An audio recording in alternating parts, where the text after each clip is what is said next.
All right. We have a plan. I've been trying to figure out what I wanted to paint these guys, because I don't like their models as much as the Vespid. I do tend to always lean towards the oddity of the Xenos and like chaosy stuff in the Warhammer 40k universe. Imperial always feels too, I guess, bland would be the word. Like, this is just a guy in a shell armor with, like, a vacuum backpack. I don't know. It always feels like meh. But we gotta do what we can do, right?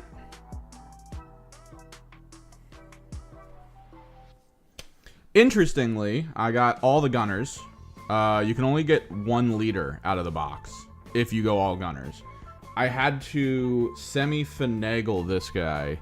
His shoulders a little rolled in so that it would work for this plasma gun. But in the box itself, they give you this guy, and then they're like, give him the plasma or the melta. And it's like, well, I want both. So thankfully, they give you 10 units, which the way the list works is I can either do this, or I can take out a gunner, including a marksman, and drop him in. Which we're going to leave the gun unglued, because he has 3 options that are all kind of cool. So they kind of fit, and I'm guessing after I paint it and varnish it, it'll be fine. But worst case scenario, I'll have to, like, carefully drill and put some magnets in. But he's pretty cool. He's the little doggo. Okay, so the plan. We prime gray. Over the gray, I hit it with cobalt. That'll just be like its base level, right? Over the cobalt from Zenithal, we hit it with titanium white. That way the cobalt becomes sort of appreciated. And then we go into magenta. That way it feels kind of like a burgundy, I hope. Once that's all done, that's pretty much the airbrush structure. We are going to get a kind of like a mid-tier gold or something. And then we're going to hit all the armor plates with gold. Because it's going to be basically like a burgundy magenta, like cloth undercolor. But then red and gold. Like red is a base color for gold. Like magenta will be very red here. Probably a little, yeah, mostly red. It'll look really good. Red under gold looks great. So I think it'll work out. Backpack's gonna be gold. Like they're gonna look like Royal Guard kind of deal. Their helmets and everything.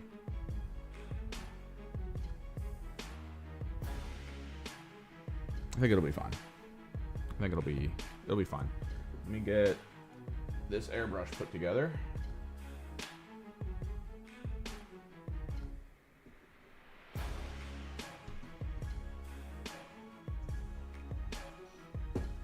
We got a lot to do ahead of us. A lot. I didn't expect to do this. I was kind of expecting just to be like whatever and start recording today. But I finished piecing these guys together last night at like 1 a.m. And I was like, you know what, screw it.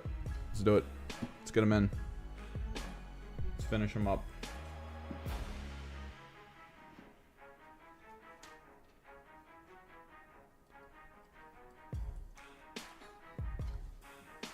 Before I forget, let me crack open a window.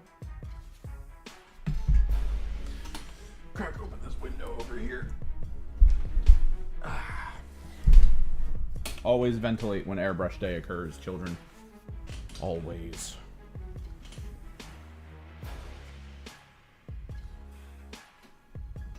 A little bit of cleaner.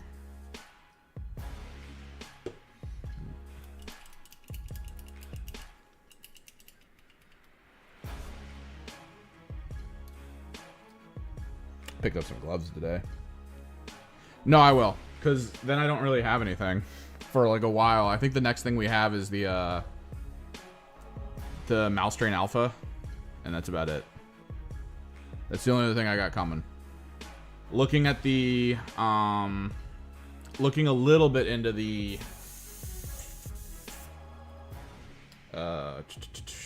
Underworld stuff.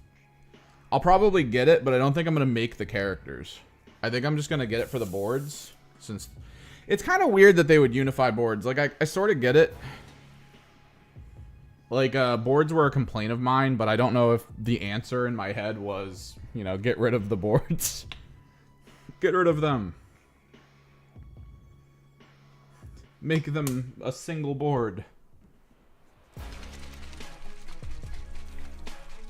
You know, insofar as maybe making it so that people can get them printed out if they need to, or make them readily available for third-party printers, or, like, you know, just...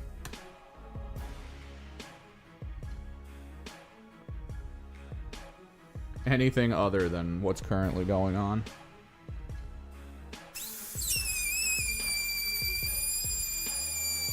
Mix that flow improver and that gray up. I think I'll pull this back a little bit.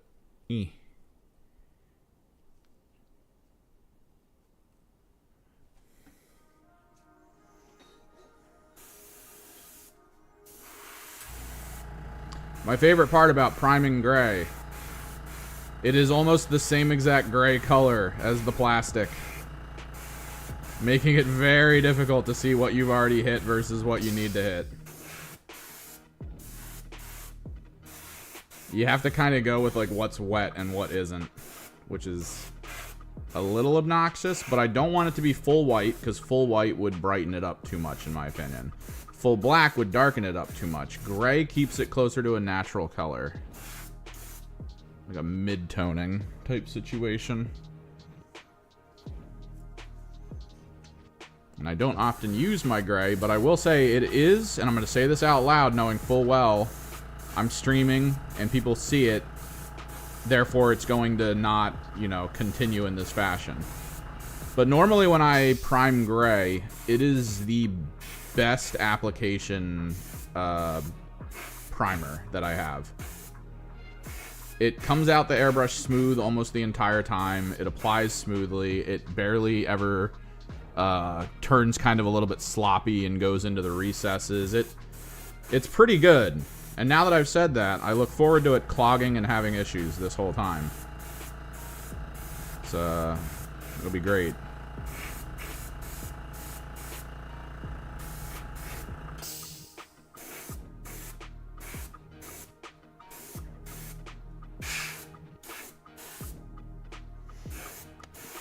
But yeah, it's like I thought, though, with Underworlds. The one guy that's local to here who only plays Underworlds right now and talks about it in, like, a way where he watches podcasts and reads news articles and everything about it, he's not happy. He is very much not happy about what they announced. Because he had that, like, built-in FOMO of needing to make sure he had every card. He actually... and was like constantly looking for one of the decks that was like very rare, and eventually he got a really good deal on it, so he decided to pick it up. And that was recent. He was in the store like maybe a month ago talking about it. Like, he was so happy he got the deal on the one deck that he was looking for. And then when you guys were like, hey, by the way, new information for Underworlds. It looks like all the decks are universal and there's only 4. It's like, whoa. They're changing the system so that more of the abilities are actually on the units rather than the cards. That way owning the warband is the most important thing versus owning the cards.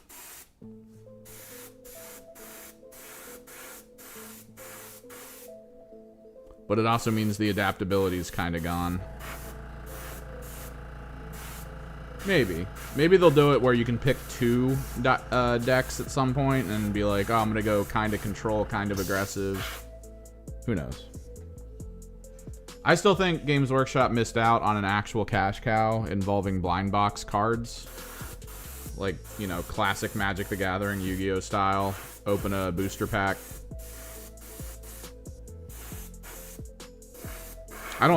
Personally, I don't think anyone would have bought into it, though.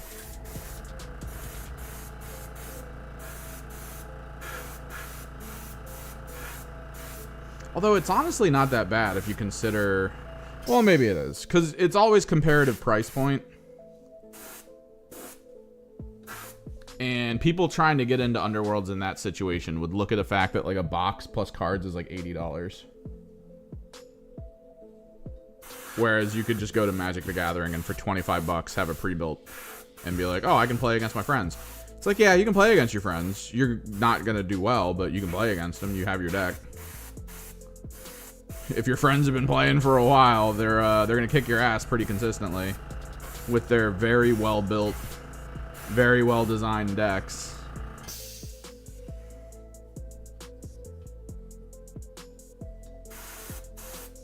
But, you know, it'll be cheaper to get in versus Underworlds, where it's like $80 for the same deal.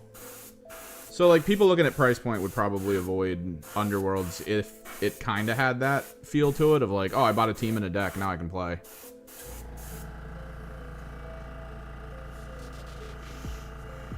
And then to have booster packs on top of it that are just like 10 or 12 cards you buy for like $5. Gotta collect them all. Seasons shift a lot. But hey, you also have to have the warbands. Don't forget the warbands. I think if they balanced it enough to like cost-wise come out effectively, where maybe every season like 2 or 3 teams would drop, but then all old teams would still persist. I think it could be really cool.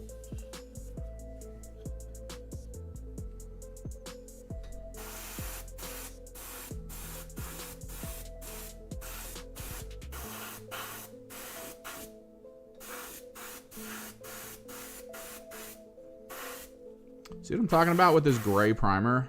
I mean, we're pretty much done. I just got to hit the weapons at this point, which I probably should have started with if I'm thinking about it. Because I gotta do them like this.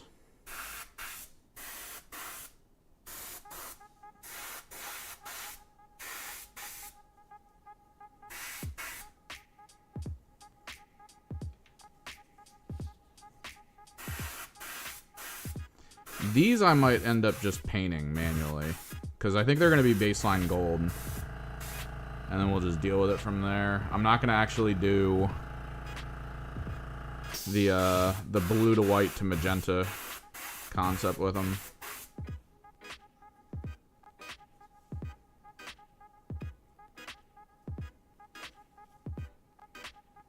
Ugh. This is why I wish I had like a little drying rack that I could just attach them to.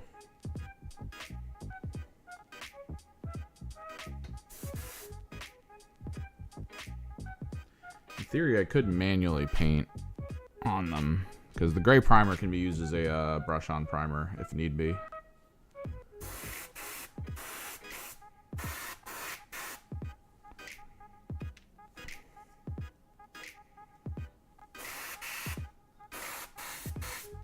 Which we'll probably do, honestly.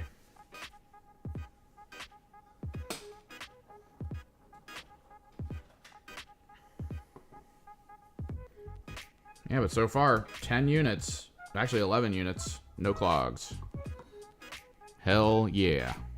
I love gray primer, man. Sonorez gray primer, top tier. Poggers.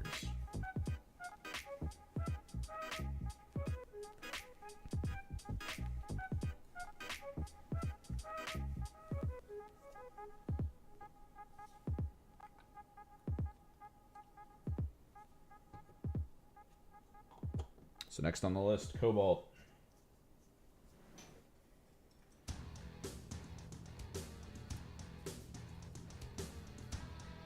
Yeah, Underworlds is cool, but I mean at this point you might as well just wait, right? It's cool that the warbands are gonna exist, like the old ones, but like, why would you learn the rule set now, knowing full well in a very short period of time you're gonna have to learn a whole other new rule set? I've seen people like with Hivestorm 2 days before Hivestorm was coming out who were like, hey, where do I go to learn Kill Team already? Because Me and my friends want to get into it. We figured with 2 days to go before the rules change, we should just learn the game. And it's like, just wait, dude. 2 days. Jesus. Well, you don't mix stuff up.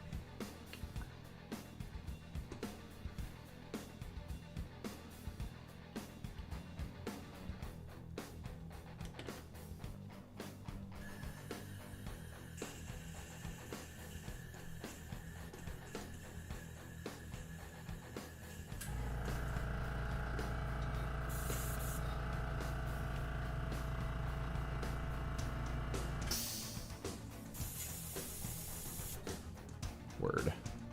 Cobalt o'clock.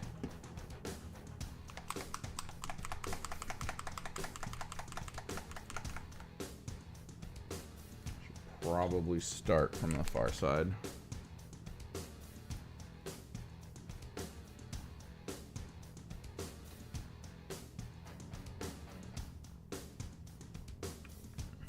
I might need more cobalt because I think this is the shadow color I use on my Gene Stealers. Although I only really have the one left. So I'm not really that perturbed by how low it is right now.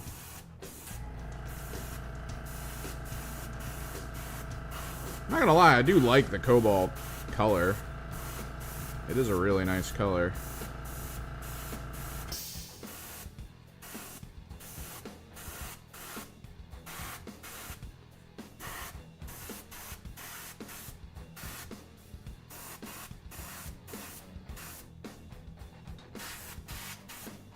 Could almost just choose the fabric and cobalt, but I do want to... I think like a burgundy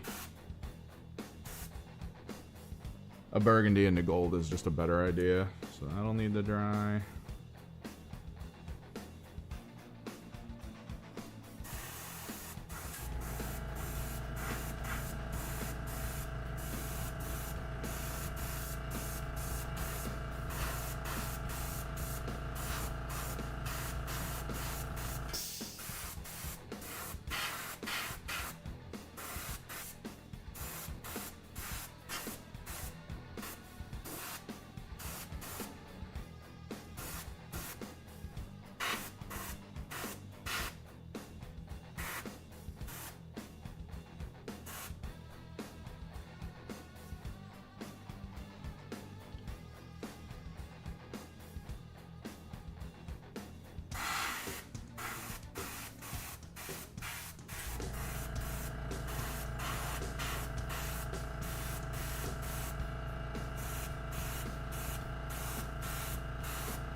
I know, right? We gotta wait for the alpha, man. My alpha's almost here. Whenever it gets in, we gotta do him. I held off doing the, held off ordering the, Tech Marine, or whatever. No, the AdMech guy. Because both the alpha and the AdMech were like $45. So... I'm not dropping almost $100 on 2 units when I was buying Hivestorm at the same time. Like, that's insane. I could see the alpha. I already had the Biophagist that the AdMech guy is going to take the place of. But, like, I did need a bigger model for my Patriarch, so... This is not the color. I do like Cobalt, but this is not the color.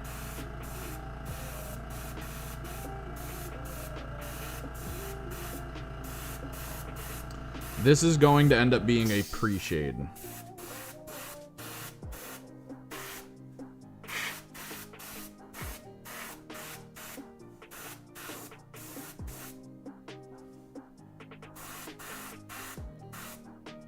And you'll get to see what that means in a minute. Airbrushing's hyper easy, man. If you're worried, like genuinely worried, you're gonna over airbrush, like just airbrush something random that you have just to see how it feels. But oh my god, airbrushing has made all of my paint jobs like a million times easier. And there's a ton of fun techniques you can learn that just drastically speed up whole other processes. It's not just about like priming and making things flat. You can also do like really fun pre-effects that make things just way better looking when they're complete.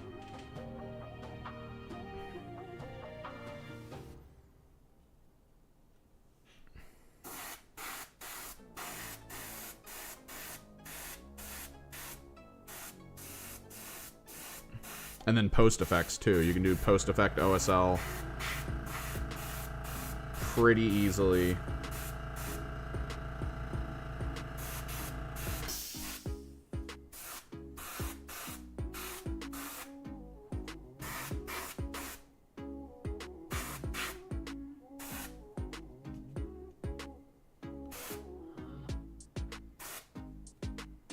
Just want to make sure I got most of the areas I need to hit so that the pre-shade looks good. Ah.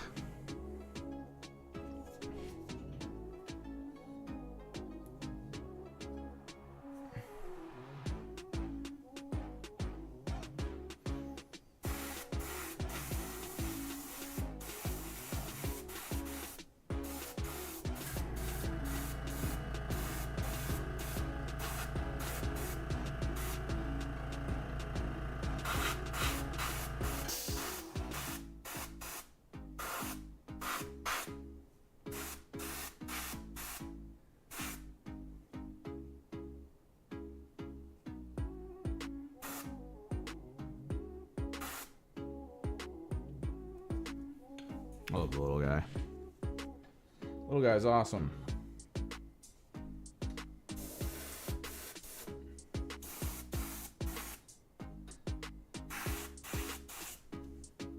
A little more cobalt.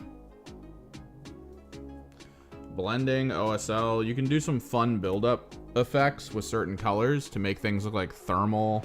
Like it's just so fun, man. Highly suggest learning it. There's so many, and the thing is, okay, several years ago, if you were gonna airbrush, you needed like a genuine compressor, you needed like all this stuff. It was crazy, the amount of things you needed to properly airbrush stuff. Now, I've seen like in works, and that it does work, like just a small box you can plug in. I've seen the equivalent of like some people's vape pens as a compressor, and it just works. And you can charge it for like a few hours and then just like run with it for a little bit and get some basic stuff done. Like, oh my god. Oh no, if you're gonna do anything big like vehicle related, 100% you should probably learn how to airbrush. Like anything vehicle related, learn how to airbrush. Holy crap, you can do so many cool things with it. Involving like textures, patterns, blends. The OSL alone, like you could do some like pre-shade OSL functions to make the tank look just genuinely really like bright at the top, dark at the bottom kind of situation. Like, oh, my nights will look as good as they do because I was already like in the airbrush life by the time I started painting them.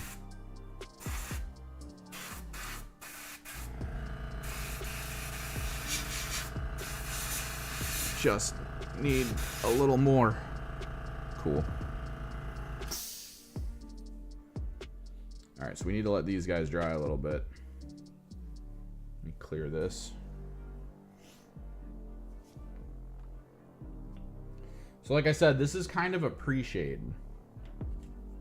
Once this is done drying, we're going to hit it with Liquitex white ink from above. The white ink is going to serve as sort of a zenithal lightener for what's going to be applied next, which is a low opacity magenta.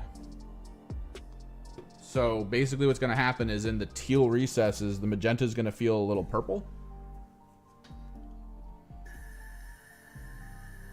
And then on the surfaces, it's going to be a pretty bright magenta. It should make it look like really well-lit burgundy. Should. This is kind of an experiment. I've done this a couple times before with different colors, and it looks awesome. But I haven't done it with cobalt into magenta. So we're just going to guess kind of the direction it goes.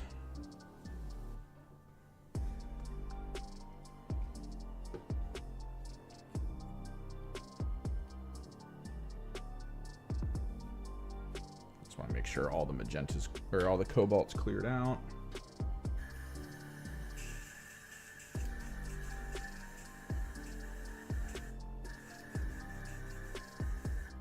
We're probably gonna have to OSL the plasma gun once everything's done.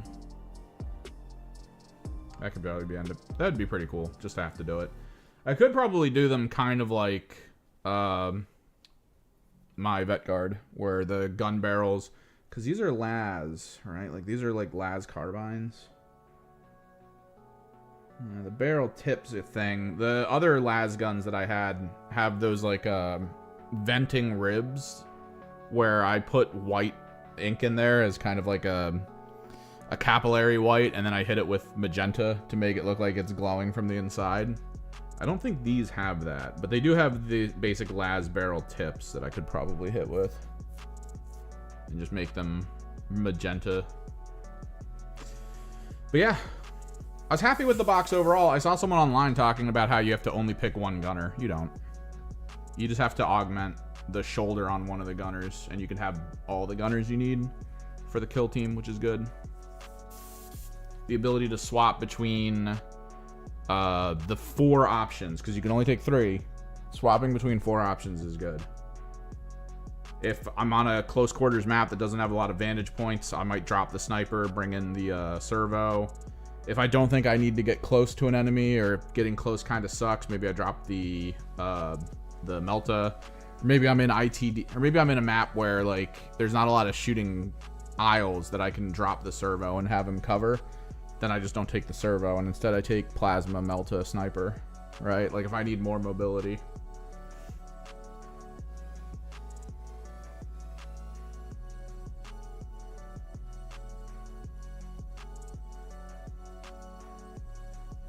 But yeah, wait for those to dry. The Vespids came out well. I'm happy with them. I think they'll make they're pretty good. Varnish is done on them. Chrome Vespids.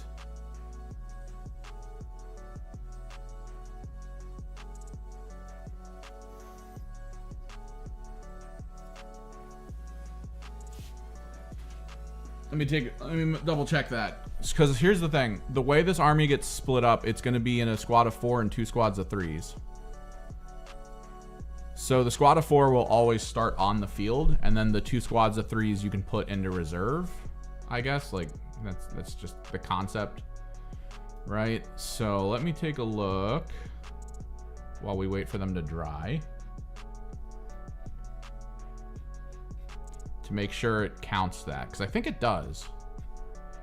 Drop insertion, drop markers. Each kill team before the battle. The first third of your kill team must be set up as normal. Each third after can be set up from above. Can, so you don't have to, but you can. You're probably gonna want to. Here's the trick. So you get a squad of 4 that has to come down. Then you get 2 squads of 3. the 2 squads of 3 can be put away, and if you put the servo in that squad of 3, I think that works, because there's nothing here that says you're not allowed to drop a servo. So you can fully drop the servo. It will be considered, I believe, to have repositioned. Let me go take a look at its ruling. It has nothing that stops it from shooting if it moves. It looks like this operative cannot perform any actions other than dash, fall back, position, and shoot. Cannot retaliate, assist in a fight, or use any weapons that aren't on its data card, which means if something melees it, it's going to die. So giving it, against a horde team, giving it a flamer and just airdropping it in behind a squad and just being like, haha! Although technically, because of the markers, you're not going to be airdropping behind a squad. You're most likely going to be landing in front or something along those lines. Because at most, you'll be able to do it in turn 2 after having moved a single deep strike token 8 inches towards the enemy. So it could be good. It could be a possibility, or it'll just like land, you know.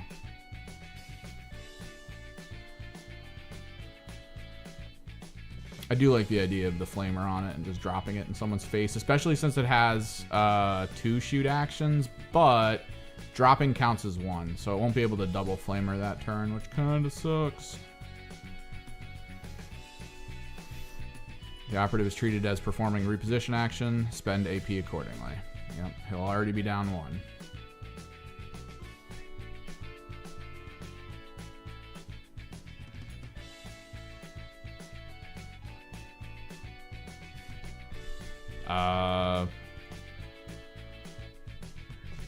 What do you mean? Kill team light rules. Target you select is a primary target. After shooting primary target, shoot this weapon against each secondary target in order of your choice. Secondary targets are other operatives visible to and within X of the primary target. They are all valid targets regardless of conceal. Secondary targets are covered and obscured from the primary target was. What are you talking about? It says all other operatives. It's just other operatives. It's not other enemy operatives, other friendly operatives. It's just other operatives.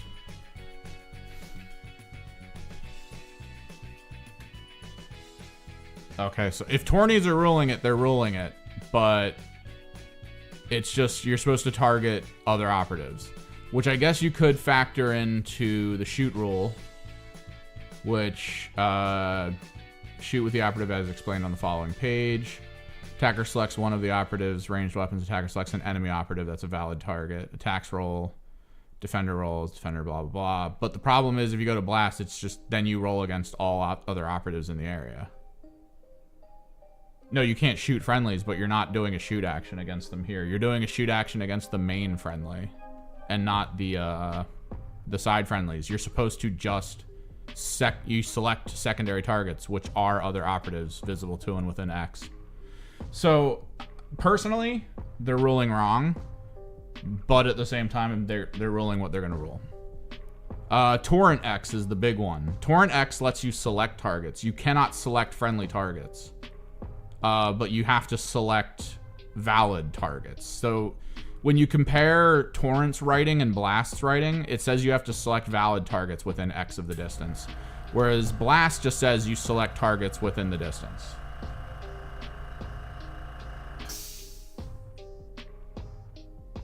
Yeah, so other operatives is anyone in the area. No, it doesn't say shoot. The target you select is primary. After shooting the primary target, shoot with this weapon against each secondary target. Okay, but then secondary targets are other operatives visible. It's going to get Q&A'd. I'm going to tell you that right now. If tournaments are ruling that allies can't get hit by blast, it's going to get QA'd. That's going to get QA'd in like a month. No problem. Because they also talk about how... On bus, okay. They also talk about how operatives, when it refers to friendly operatives, it's only friendly. When it refers to enemy, it's enemy. When it refers to other, it's other. But then when you go to torrent, it says valid targets for shooting versus just targeting other operatives. So it's they're gonna do it.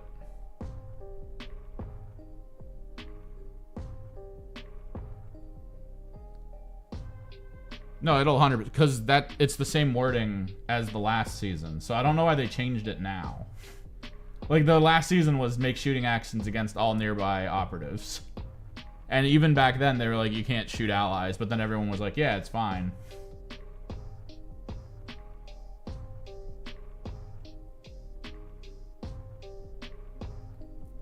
Explicitly, it prevents you from using torrent against allies because you have to select valid targets, which valid targets cannot be allies for shooting.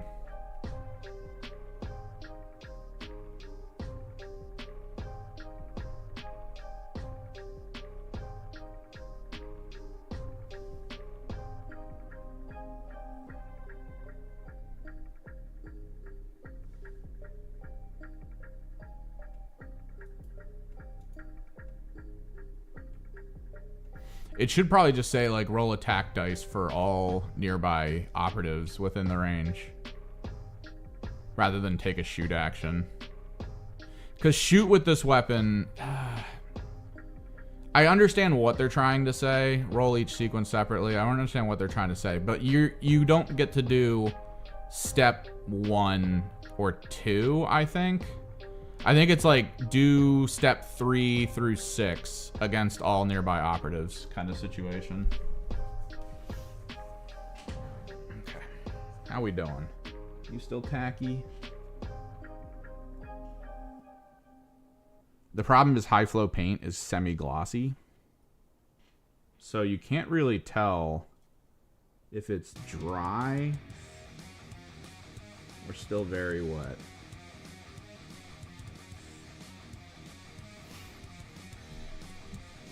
Yeah, just make attack and defense rolls against all operatives within range.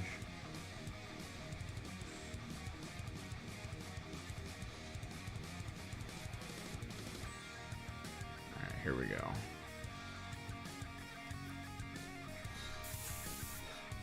Taking white ink.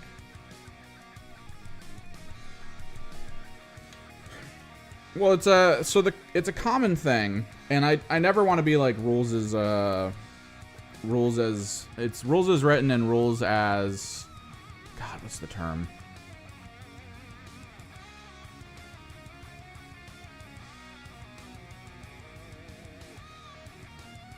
Can't believe I'm brain freezing on this. Because I've had it said to me a few times when I ask about rules and someone's like, oh, you're interpreting rules as written. You should be interpreting it as rules as something or other. I should have probably bought more white. This white's almost out. Yeah, rules as intended. My issue with people saying rules as intended is how the hell do you know what they intended? Were you working at Games Workshop when they wrote them? Were you talking to the guy? Was he like at a bar with you and you were like, yo, how did you intend this? And he was like, oh, I intended it like this. If the person doesn't tell you how they intended things, it feels a little asshole-ish for you to sit on like the sideline and go like, I know how they intended this. And it's like, I don't know if you did. Because I've seen, here's the thing, right? So some of the rules conversations I've had with people where they're like, no, consider it rules as intended. And then like an FAQ comes out like a week later and it's not at all what they said was intended. And it's like, I don't think you know what they intended, right?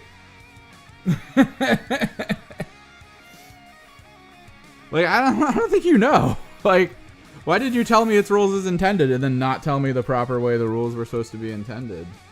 Alright, so we zenithal the white. White ink is god tier for this, by the way. Liquitex ink is perfectly formulated.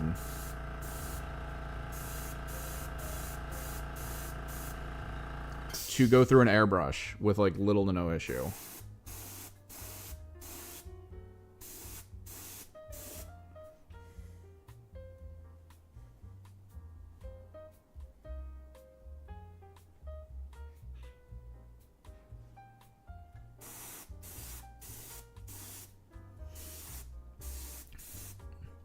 It's like, I almost feel like, to a degree, you should get like a rules as intended card, right?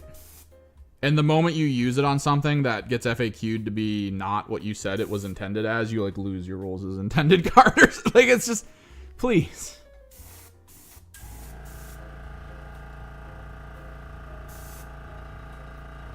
See, now it's kind of like pre-shaded. Let me see if I can show you this.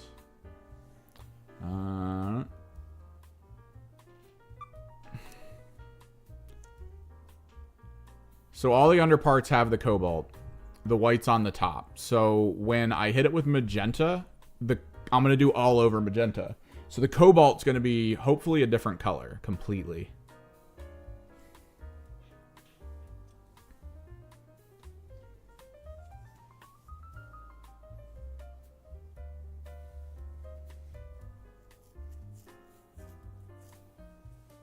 Oh yeah, dude, anything like metallic plus cobalt or turquoise is so good for Alpha Legion.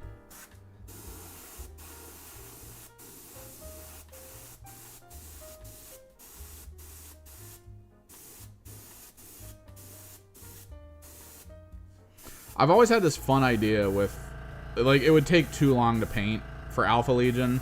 So there's some stencils that exist that I use on my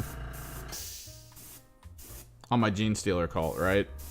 And it's like hexagons. So I was thinking, what if you did like a gray base coat and then hexagon silver on it, and then used turquoise contrast over top of it, so like it looks like scaling, but it's all through reflection.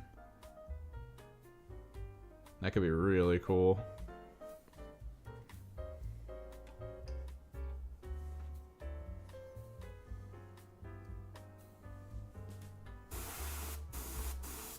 It would probably be too much for like the little guys, but maybe the tanks would be really cool with it.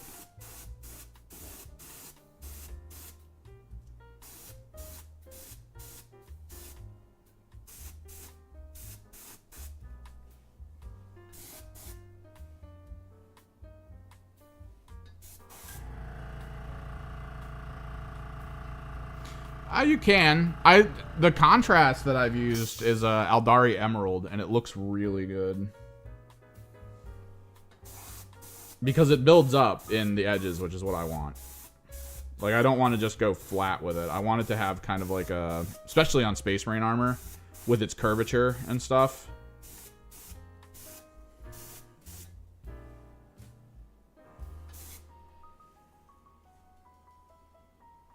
Beautiful.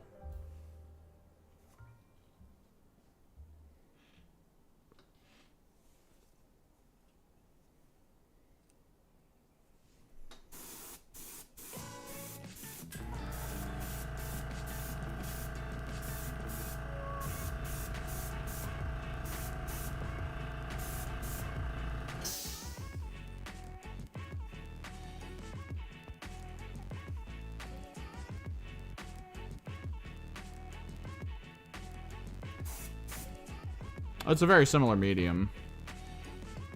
Like, it has a very similar activator medium. Why is she telling me she's on the bus?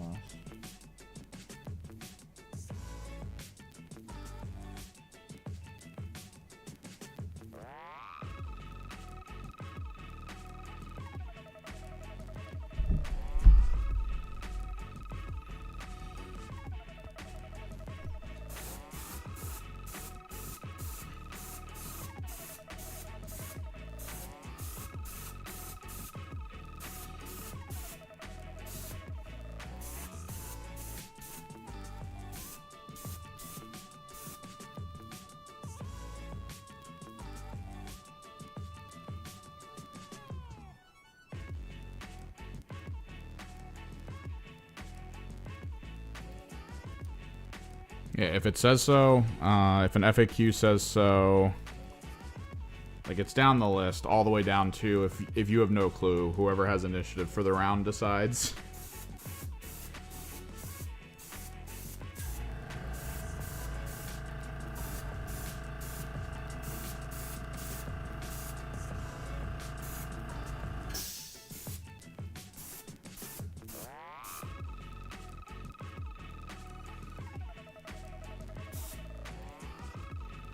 Dual Pistol Man.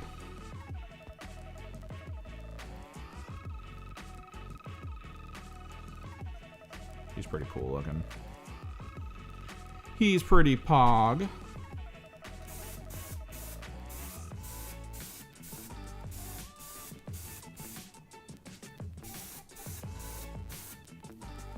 I actually kind of don't like the bases that have things built into them. Right? Like for for fun little flavor. Like, I kind of don't like this with the vent shaft that he's standing on, because it kind of predetermines the terrain that they're in, sort of.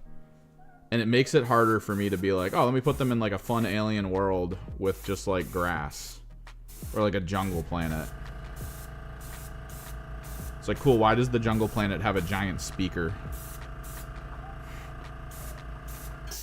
I don't know, it just doesn't feel as good. I went with Relic. I went with the Relic bolt pistol and chainsword for my leader, because this is nice. Because this is basically a slightly worse power weapon from range, which is good. Lethal 5 with good crit damage. And this is still pretty good damage in melee.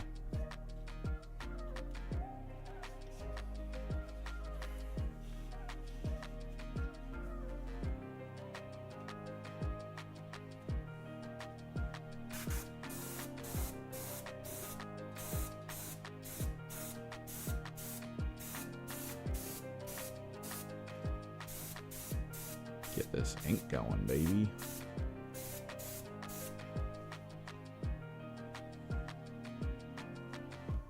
So yeah, it's like pre-shaded. Boom. I probably need to turn down the brightness on the camera, because the white goes hard.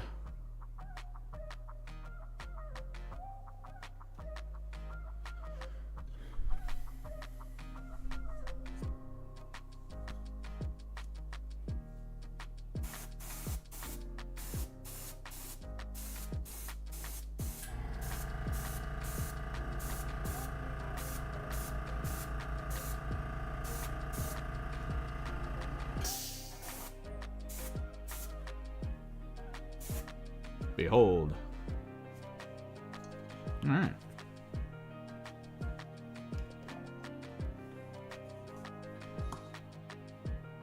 Now we just swap over to magenta. I have played one game of co-op. I'm thinking of posting in the Discord locally to me that I want to do teaching games this weekend to see if there's any interest, because there's like 10 people who are all like, I finished my kill team, I don't know how to play. And I'm like, I mean, I think I know how to play a little bit.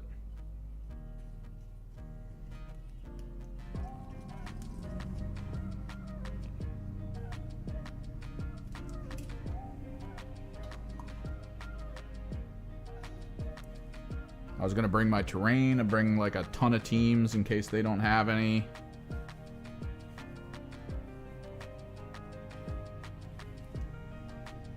We could do co-op, we could do multiplayer co-op. We could do,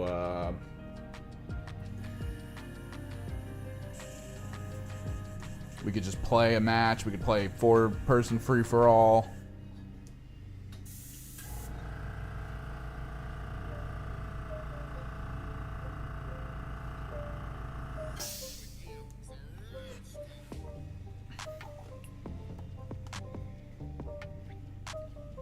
Oh, dude, I love the concept of Warp Coven. I love it. Being able to put 2 flamers on the field from the rubrics, regardless of what else you have, is so cool for Into the Dark. Just being like, all right, I'm this many sorcerers and a couple flamers.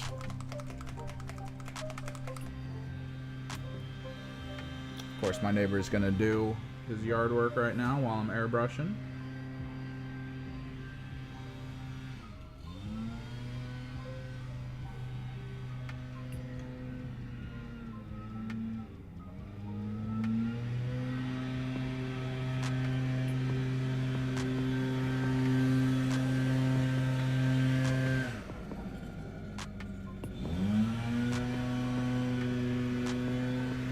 Two plus save, awesome. One command point ability to negate a single point of pen.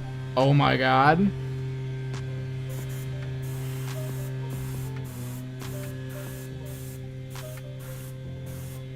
Yeah, see, it's a little purple.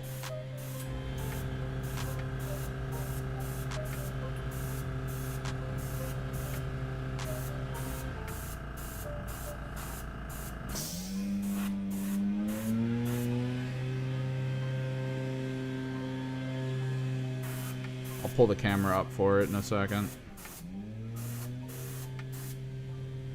Just need to make sure to hit everything.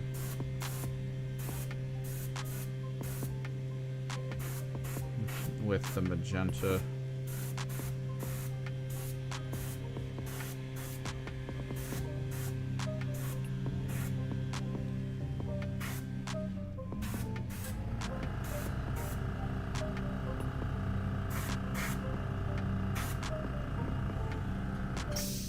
God, that looks good. Might actually zoom in for it.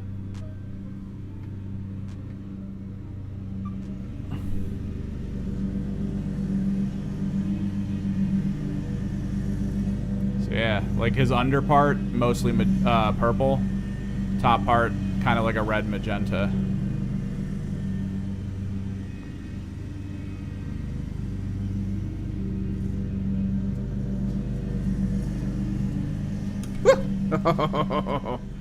Oh, the little flimsy guy is trying to escape.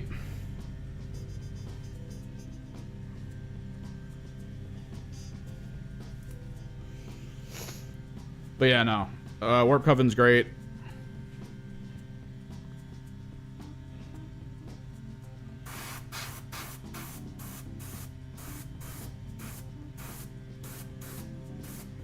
I think they're going to do great, you know, for the first year of the tournament. And then if you like Warp Coven a lot, you might want to look into higher tech after the first year.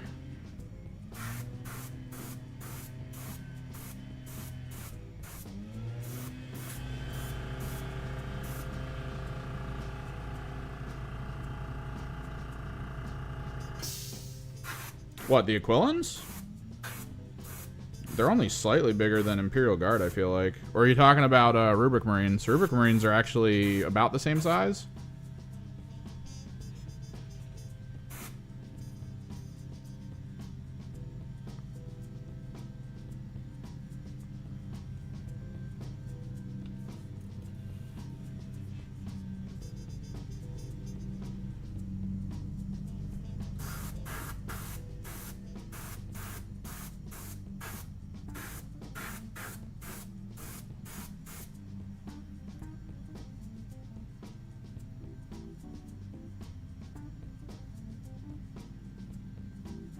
Yeah, these guys are only slightly bigger than, like, regular IG Vet Guard.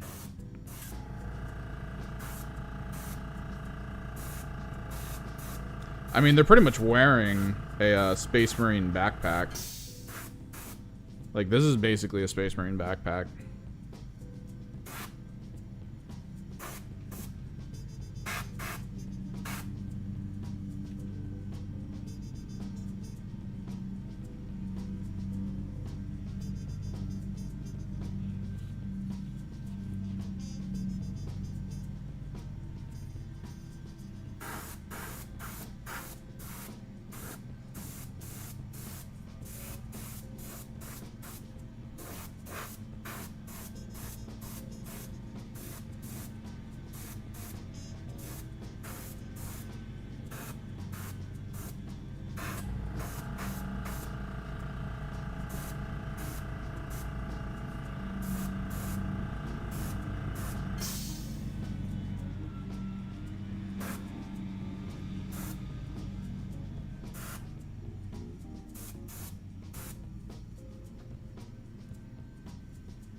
This is it, too. This is the last coat for the airbrush. We'll be moving over to the hand painting right after.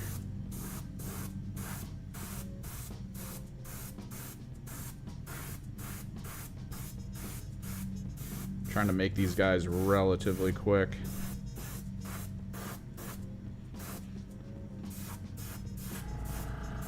Quick method, quick technique.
Sometimes I do. Like sometimes when I'm trying to get certain like textures or colors down, I'll just like put the paint down, then I'll start touching it with my finger to move it around.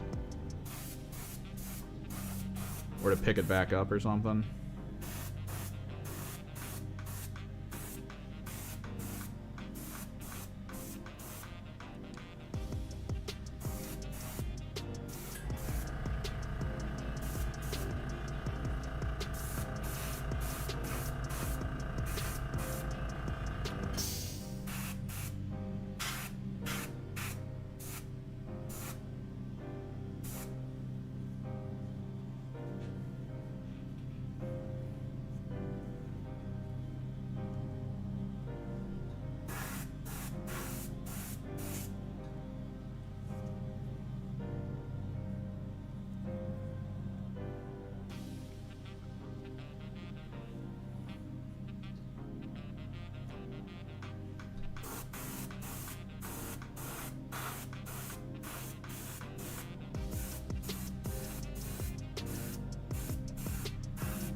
Mecha Skull.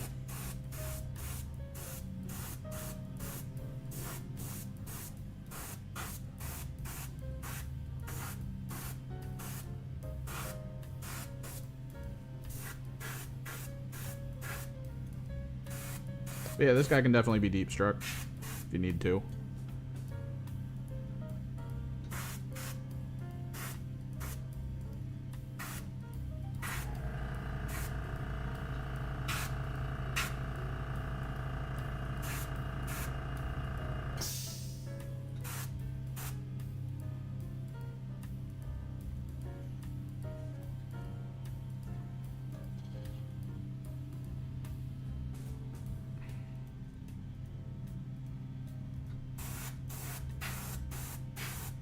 Oh, they also made the Haywire grenade in Phobos Marine. I don't know if any of you guys noticed this if you play Phobos. He's actually insanely good now.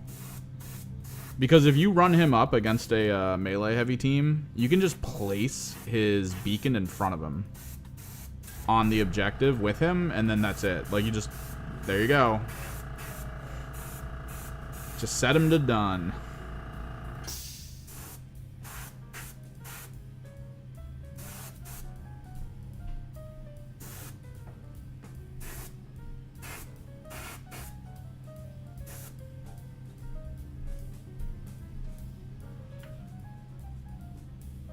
Because it explicitly... Hang on.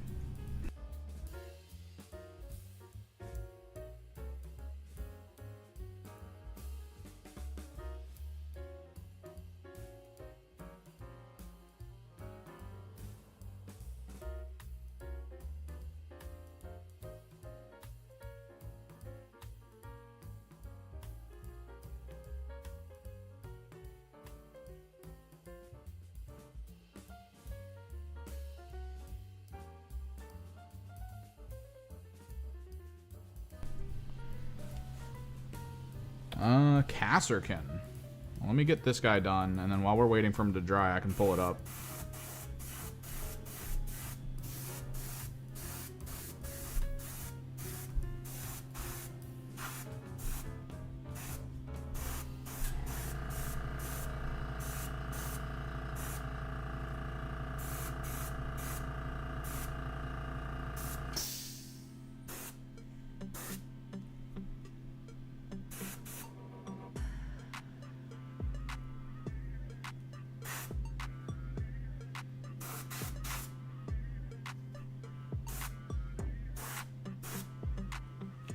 I looked a little bit at the Kasserkin, but yeah, for the Phobos Marine, you can just straight up just be like, hey,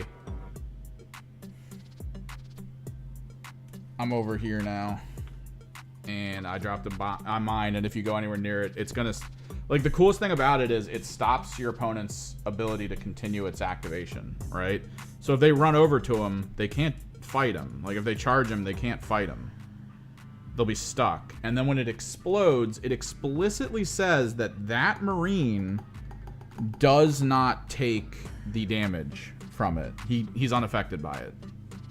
So, and only him, specifically. So if any other Marines are nearby, they'll take the damage from it, supposedly. But him? No. He is apparently designed to withstand his own mine. So, like, that's it. Like, you can just drop it and be like, ha, ha, ha, ha. Also, it's a token. It says he's carrying the token. And if you look at the pick up and drop actions, when your unit dies, you're supposed to drop any and all tokens you have on you. And I think that's why they called it a token rather than an object you just set up. Because there's a few characters that have something like this, but it doesn't say, hey, it's a token. It's just like, oh yeah, place a marker. But with him, I think if you kill him, he drops the mine. And then the mine's just on the ground where he died. Or within an inch of where he died. So even in death, if he hasn't dropped his haywire bomb, that bomb's gonna do some work.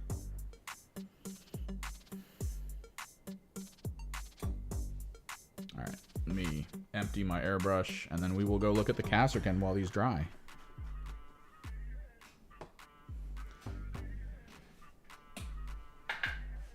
Loud sound in 3, 2.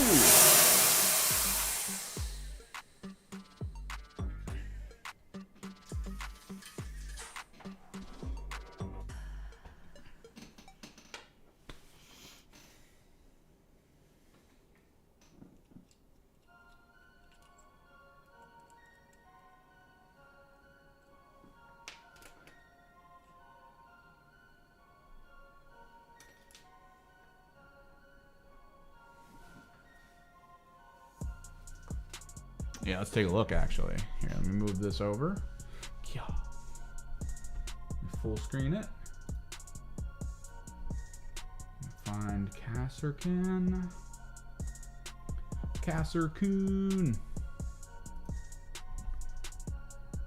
Boom.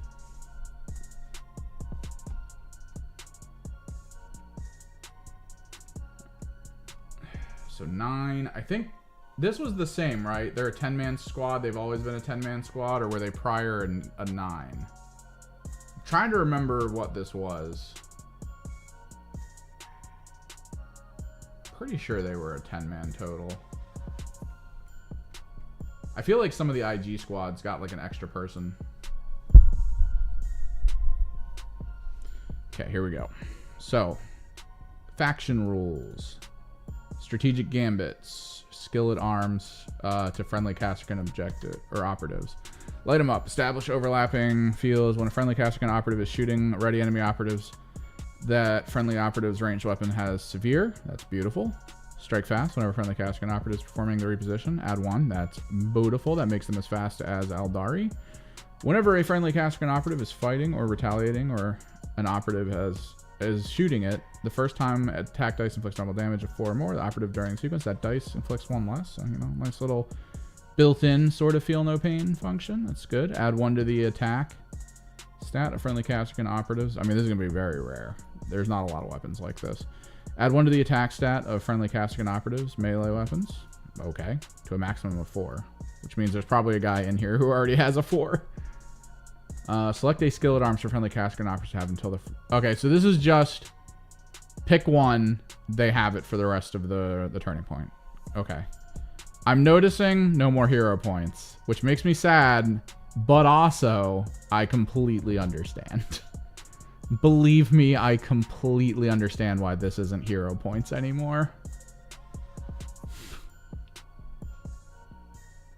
Because, like, hero points were so brutal. They were such a feels bad man moment, and they kept improving them. Like, drastically improving them. To the point where you could run up on a guy with a melta-gun and potentially get like 3 crits in with it without too much issue. Like, oh, this is so brutal. But let's see how they converted it. Because clearance sweep used to be 1 extra for hero points. Whenever a friendly Cascan operative is shooting with a hot shot against a weapon that against a target that's not in cover, that weapon has piercing crits 1 or piercing 1 instead of hot shot. So if it already has piercing crits, oh, it's the volley gun. So the MG just gets piercing. Whenever an operative is shooting a friendly Cascan operative that is in cover, you can re-roll one of your defense dice. This is nice for when you have to hold it down. Because this, every single time you roll one of these, it's basically a free command reroll that you did for 1.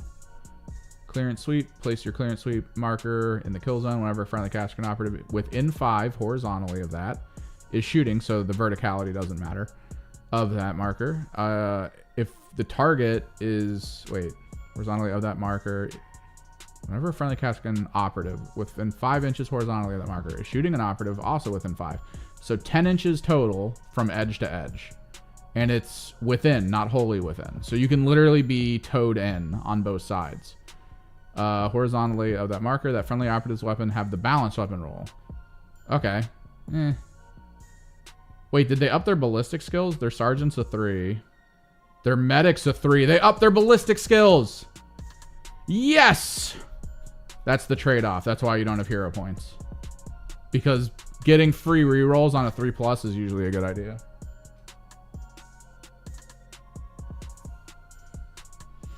Select one friendly Cascan operative that's more than 3 inches from enemy operatives, that operative, and each other. This is the free dash reposition, which is super nice. By the way, if you play Inquisitorial Agents, there's a guy on this team who gets this for free. If you have him in an Inquisitorial Agent kill team, he can use this ploy on that kill team, and it interacts with Inquisitorial Agents. Just so we're clear, that is powerful as hell. The ability to pick all operatives within 3 of the operative to then just get a free dash at the top of the turn. This, like, if you're in position to either dash forward and get a really good first activation, just slam into someone's head and kill them situation, like, that's great. But then if you don't get first turn, you can just be like, hey, I'm getting out for 3 inches for free. I'm just going to go back behind this wall. Like, it's such a good ability. Seize the initiative. This is the reroll. Force your opponent to oh. So if you get a 5 and a 6. Oh no, if you tie on a 6, but you get to go first because of the, or no, your opponent gets to go first because of the tie, you can force them to reroll. It used to just be this, which is like, all right, whatever. But like, if you roll a 5 and your opponent rolls a 6, and you're just like, damn, you could force this. Especially if he rolls a 5, you get to go first. It's like the ideal to just spend a command point and be like, nah, reroll that. So good. Uses firefight ploy when a friendly Cascan operative performs fallback action while visible to him within 6 of another. It's not within control range of enemies. After that friendly operative is finished moving, before that fallback action ends, the other friendly operative can immediately... This used to be AP reduction for fallback. This is now for the 2 action points to fall back.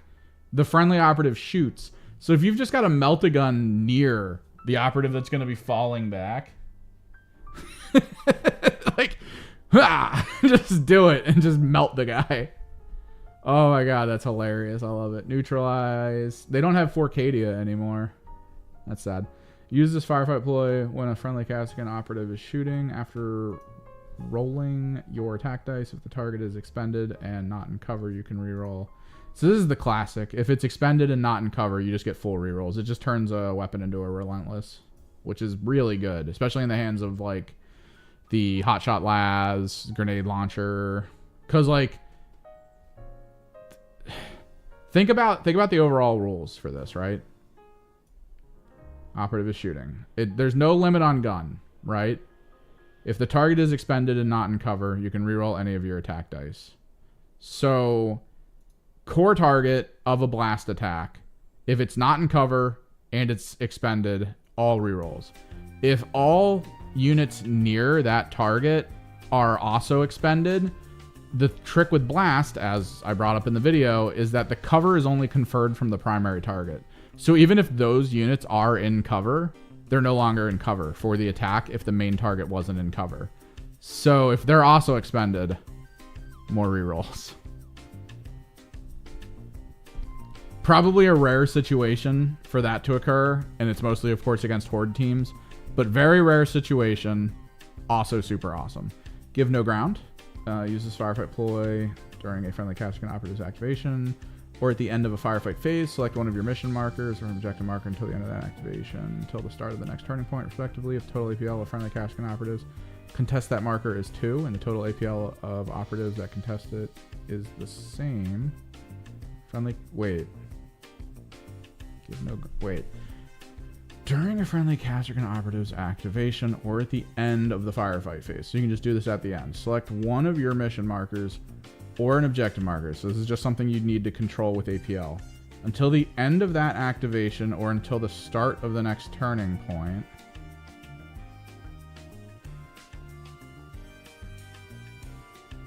If the total APL of friendly Castrican operatives that contest that marker is 2. So this can only be not your sergeant. It would have to be a single person. Because it's required that it's 2. Therefore, it would need to be like an unstunned individual. Your sergeant doesn't work unless it's stunned. Total APL of enemy operatives that contest it is the same. Okay, so this is just in the 1-to-1. So this is a single command point if it's a tie, right? Like if it's a 2-to-2 APL tie on a single objective, the objective goes to you. This is super rare.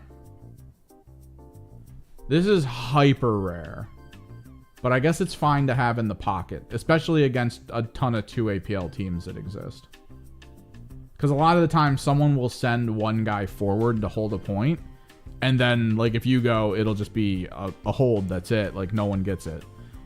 But this would be like, nah, we get it. I can sacrifice one guy and get points. And it's fine.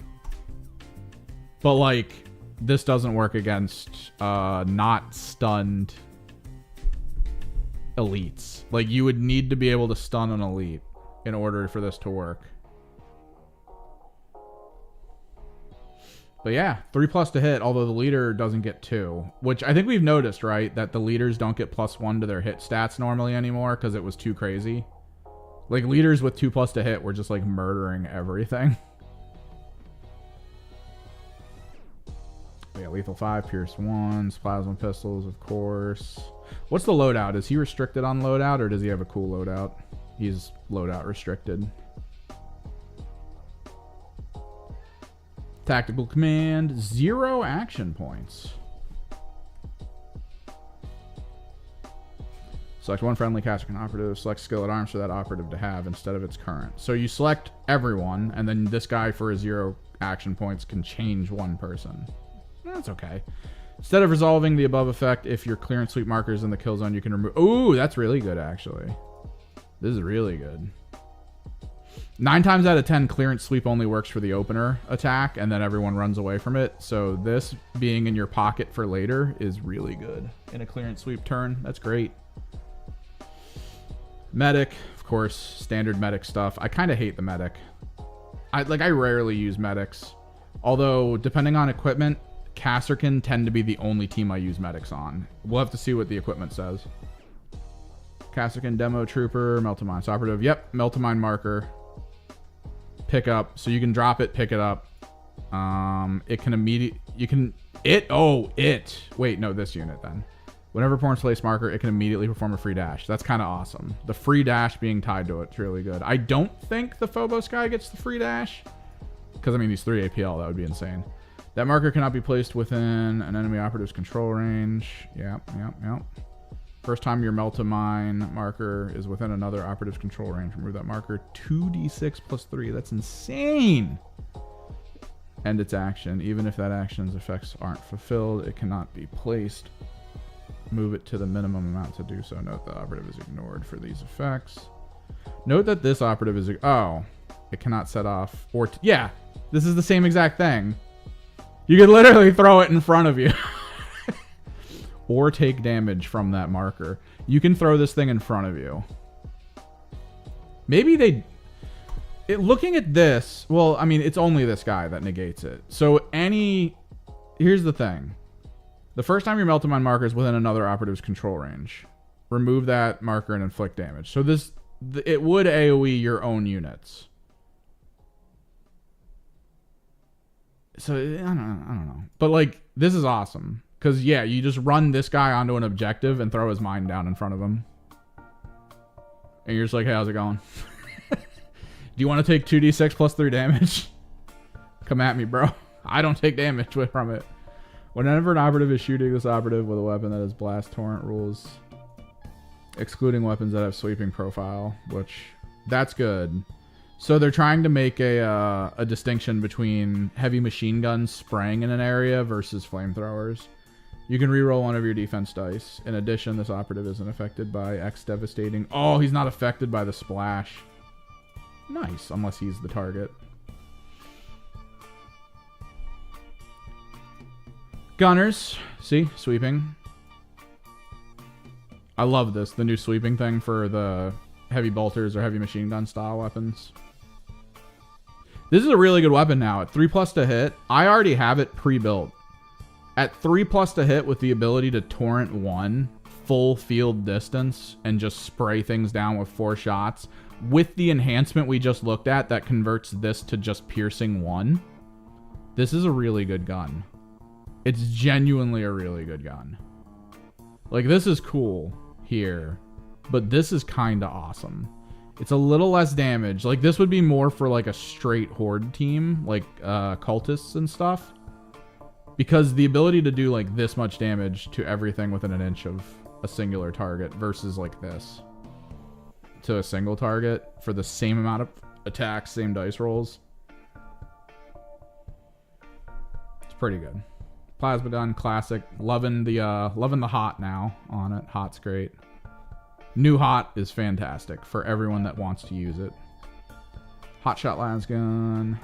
So this is recon. This is the guy I was talking about. This guy just gets the relocate strategic ploy for 0 CP. If you target him, and he can be on the Inquisitorial Agent kill team and give them that. That's way too good. This is also awesome, by the way. This is the Vox scanner ability. He becomes an 8-inch aura that allows other operatives to not be obscured when they're shooting it. And the thing is, the friendly Kasserkin doesn't have to be within the 8, only the enemies, which is kind of cool. It's the same thing with the Vox. Camo Cloak, whenever an operative is shooting this operative, ignore Saturate, so he'll always have cover. Nice. If you can retain any cover saves, you can retain 1 additional. Cool. This operative can only use this weapon the first time if it's performing a shoot action during the battle. Okay, this operative can only use this weapon. So, this is the oddity I've seen from some sharpshooters, is that you have to use silent and heavy as your opener.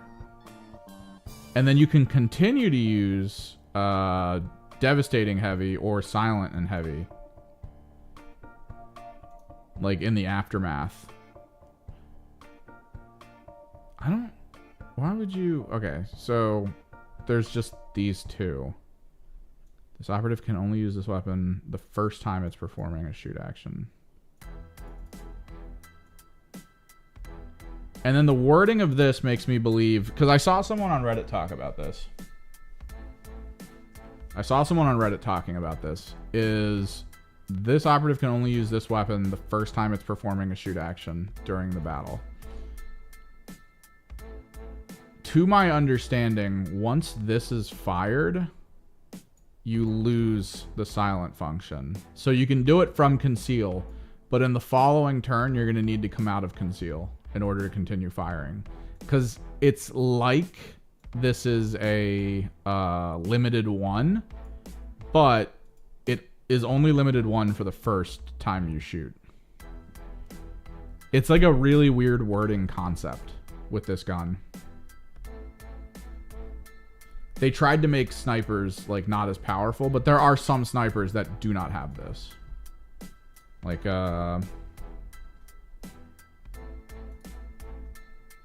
pretty sure the marksman here. I've seen one sniper. I just can't remember where it's just straight silent. It might be the Aldari one. Yeah, see, he gets concealed position as well.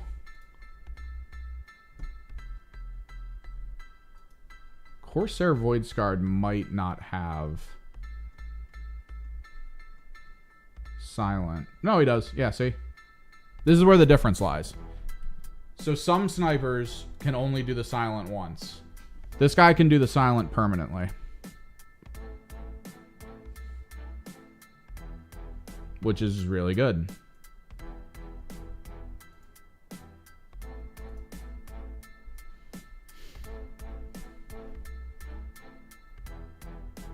Troopers. This is always fun.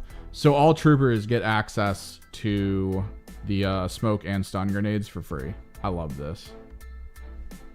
It's not as cool as the Salvager Grenadier that gets access to the damaging grenades at +1 to hit. Oh, +1 to hit on damaging grenades. I'm surprised the demo trooper doesn't get that. Yeah, he doesn't get the access to all grenades +1 to hit. Hearthkin friggin' Salvager Grenadier is so cool.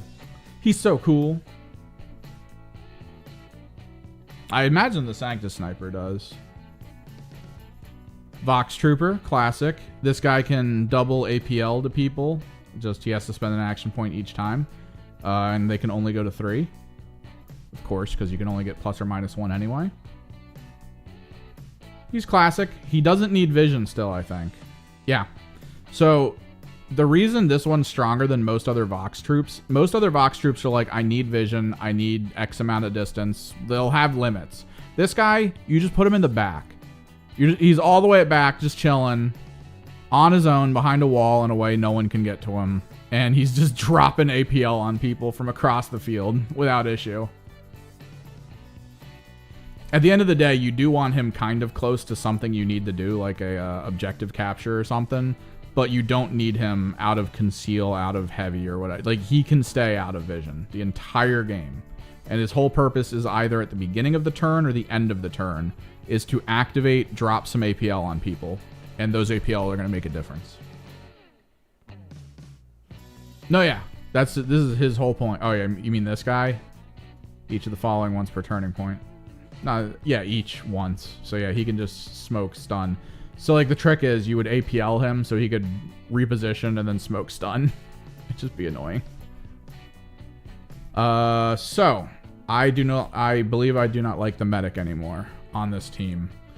The reason I liked the medic on this team was because they had the med kit, the adrenaline shots, which made it so that they ignored APL as a negation, which meant every time the medic healed them, you would just med kit. Like, you would always give an adrenaline shot to your medic, and then anyone you wanted to move with your medic. That way, whenever any of them died, they would get back up, and then the next time they activate, they still have their full APL because you just burned the adrenaline shot.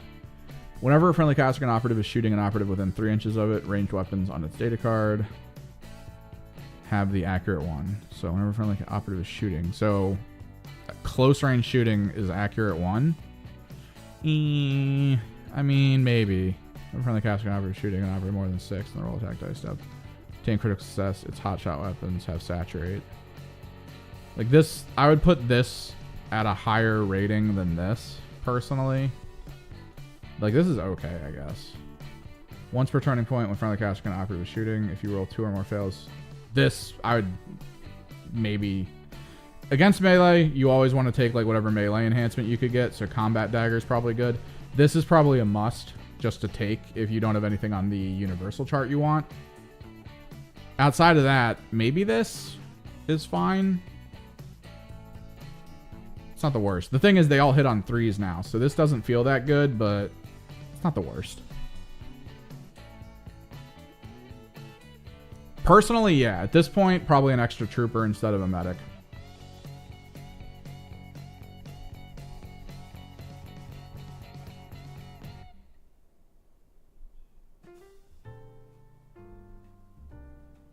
Because then you could have 2 guys with stun grenades and smoke grenades, which is useful. Well, let me just double check the layout of the team.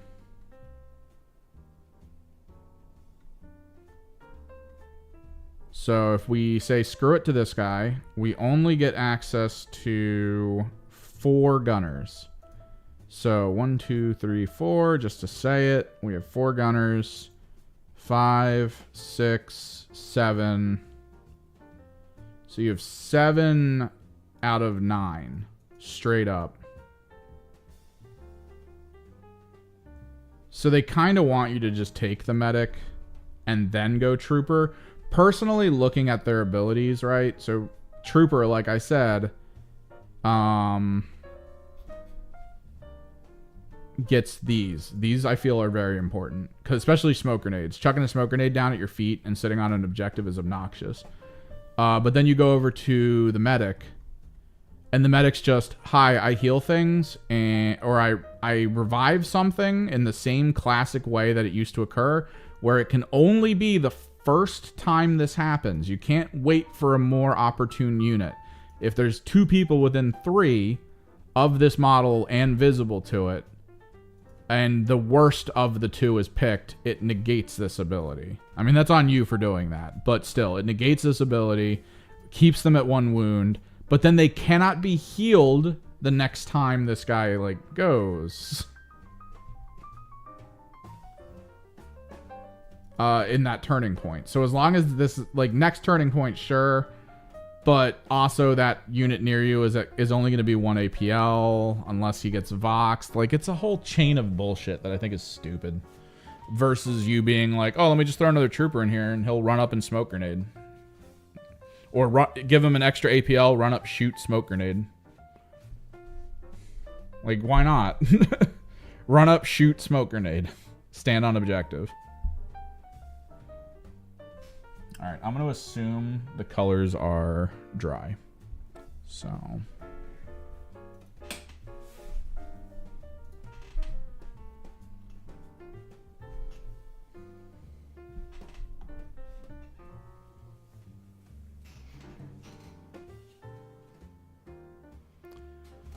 let me clear some of this off.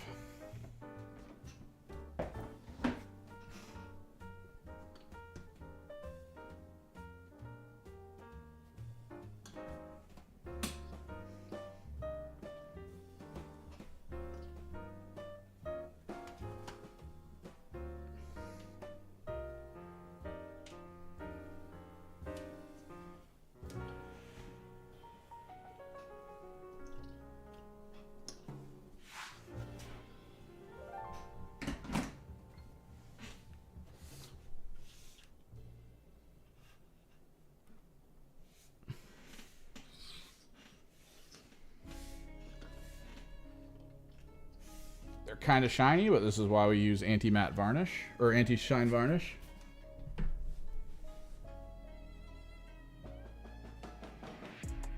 I mean, new people are okay. Like, I'll paint, but I also don't mind answering questions to people about rules and stuff.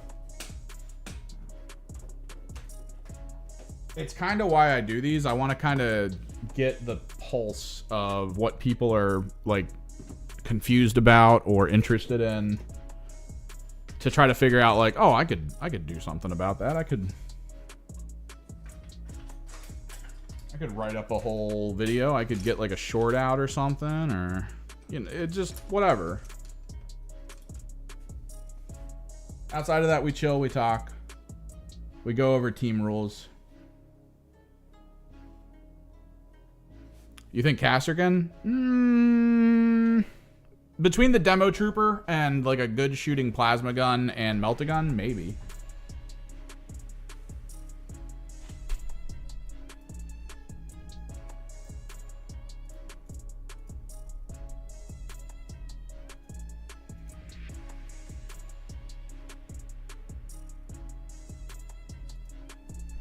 I do need to be right back though, so give me a second.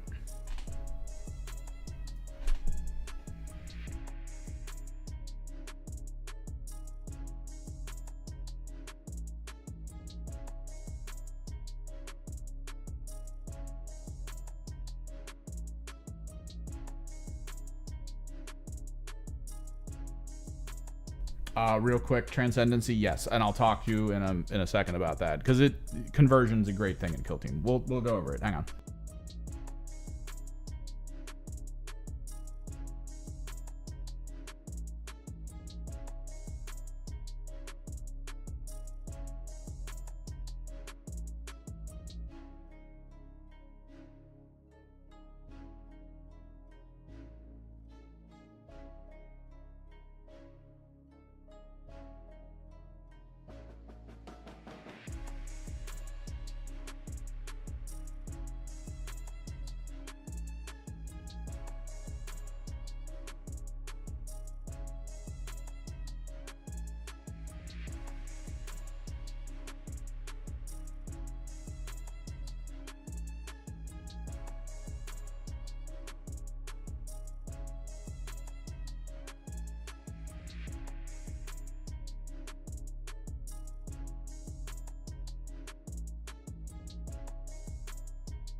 keep forgetting to unmute things. I swear to God I click them.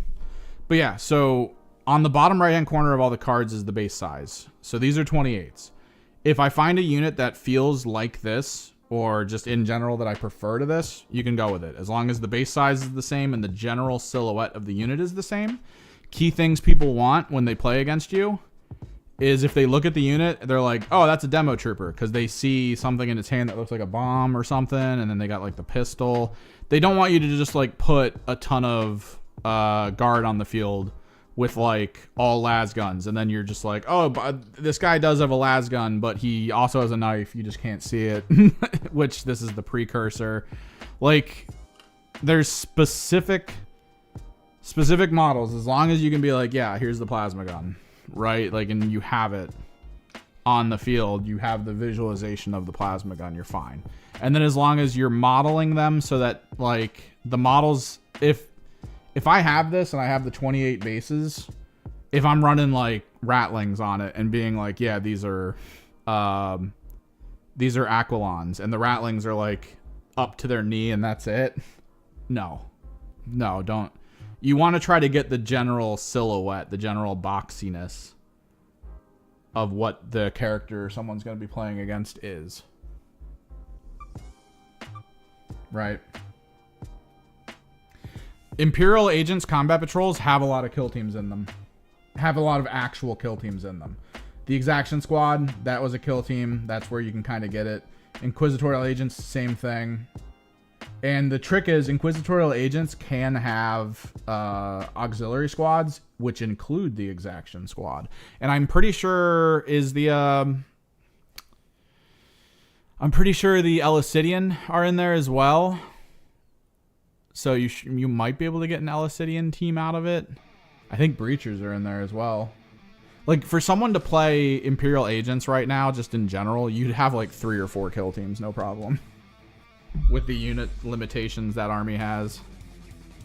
Alright, let me make sure the guns are completely gray. We're going to hit them with probably a black contrast before making them gold or something. Yeah, Star Striders. The Star Striders should be in those boxes.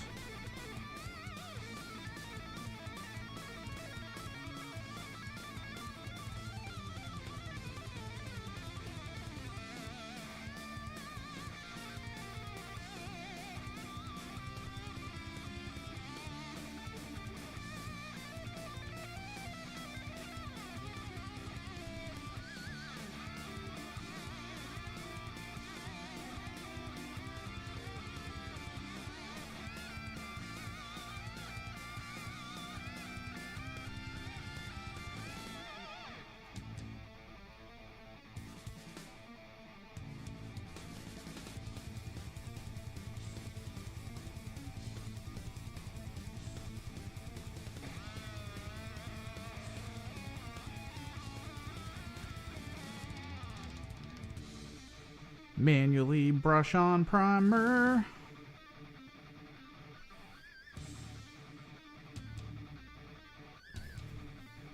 Alright, here we go. We gotta pick a gold.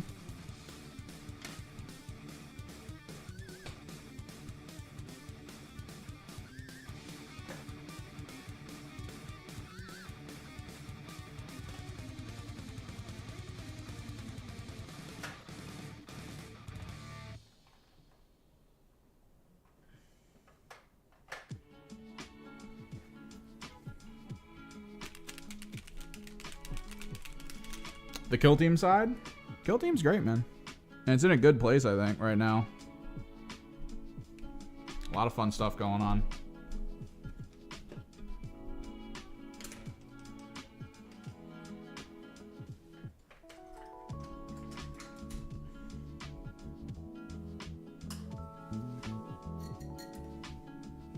I like where a lot of the new rules went. Clear some space so I can get some painting going.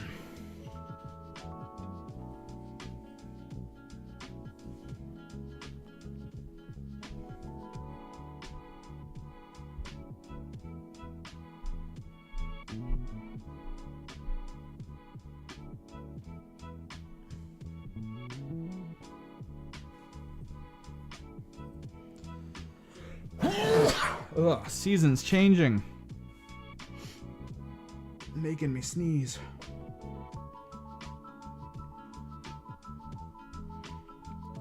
We also need to figure out a leather strap color. I'm torn between like a light brown or just a straight black.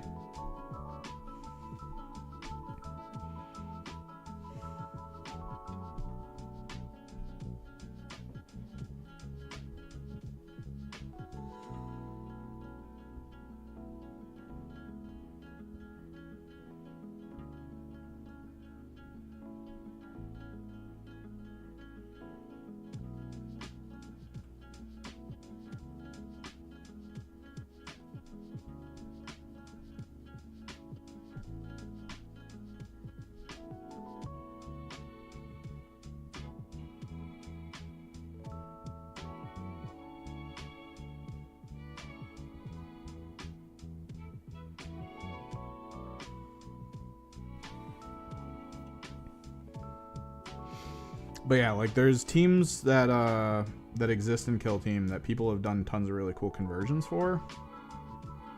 And like if you see rules on a team that you're like, oh, that would be great if the team was themed around, like, let's say Tyrannid or whatever, you could run with it. Like I know Tyrannid don't have a Kill Team right now because the Compendium team's gone. But like if you could visually and aesthetically make gargoyles look like Vespid in terms of like carrying certain guns or having like certain extra elements to them to be like, oh, that's the Shade Strain and stuff like that. Completely plausible. Could easily do it.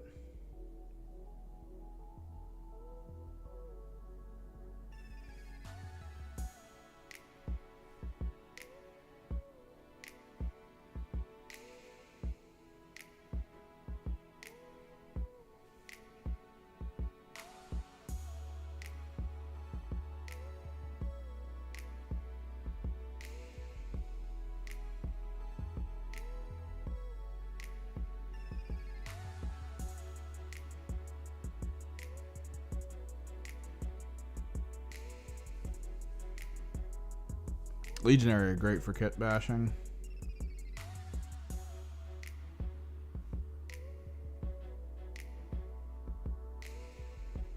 And because currently the only Chaos Space Marine kill teams in existence all seem to have the same exact, like, general specialists, if you kit bash a really good Legionary team, you should be able to no problem run it as a Nemesis Claw. So when the Legionary get dumped after a year of competitive, you can just play Nemesis Claw if you play competitive.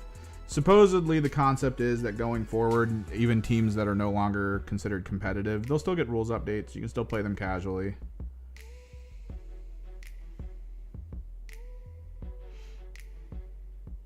And we're still not super sure on whether or not those teams will come back over X amount of time or get cycled back in with their rules.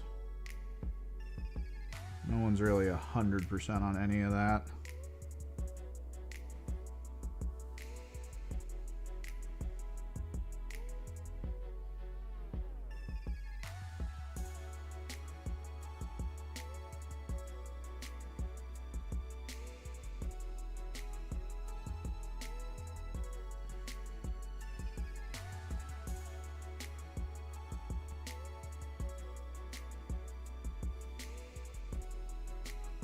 You could probably do Sisters of Battle with them. It's just down to the guns. Need something that kind of looks like a marksman. Need one that looks like it's carrying a really big bomb.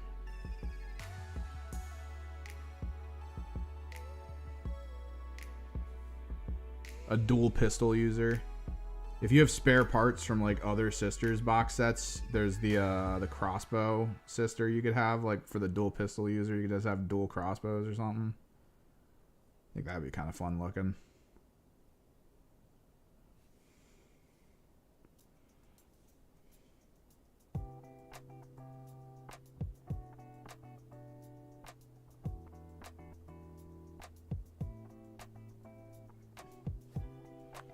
Try to get the belt buckles gold as well.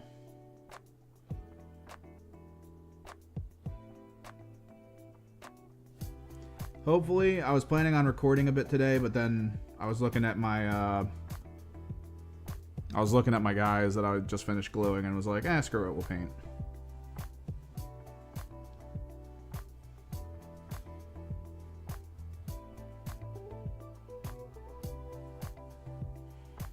That's fine, Ocean. But yeah, I wasn't planning on streaming, and then like it just kicked in. I looked at it and I was like, oh, I need these guys. Let's get them painted up.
So yeah, now we get to try to figure these out.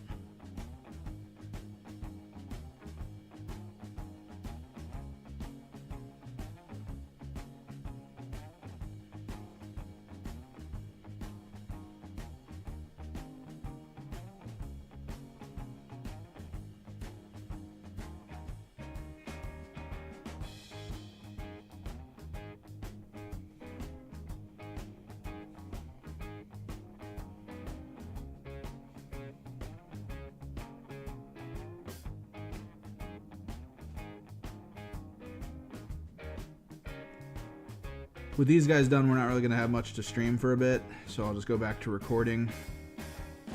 At that point, hopefully Discord is enough for people to chat, ask questions, do stuff there. And then maybe after I get a couple things set up to record easily in here, we might be able to start up that whole, you know, I hang out on stream and we try to play a full game of Kill Team over stream concept with just all the teams that I have. We can just pick a team, throw it on the table.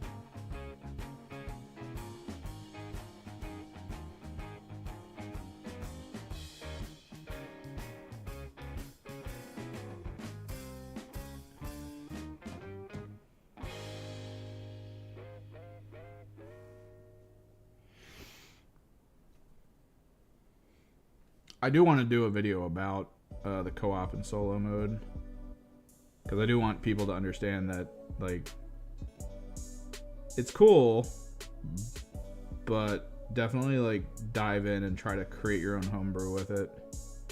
I mean, who are you going to piss off making homebrew for solo mode? No one.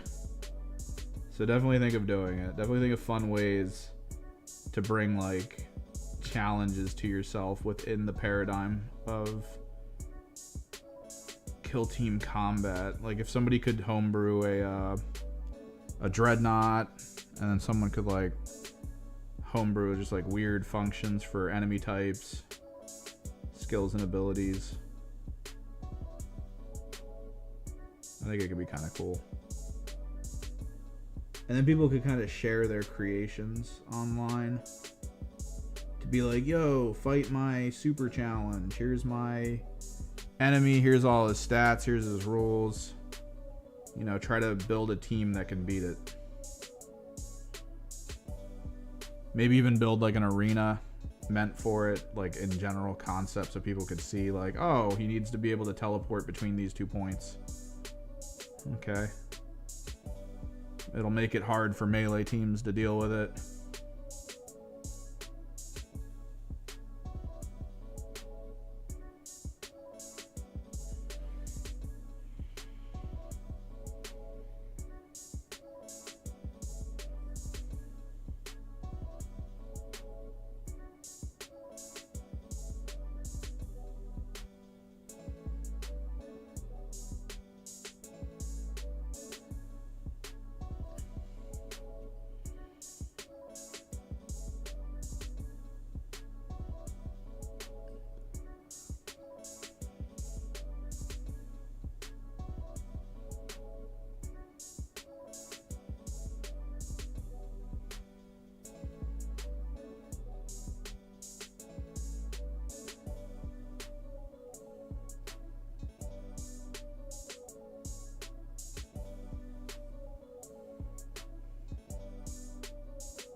Pretty simple paint scheme we're going with here. I like the new Warp Coven rules. I love the expansion. Like, it's good and it's bad at the same time because they expanded them. Like, there's new stuff and there's new ways to build, new functions to it, and it's like, wow, that's all really cool. And then you realize there's only like 1 year of competitive for it, and it's like, wow, they put a lot of effort into reassessing this team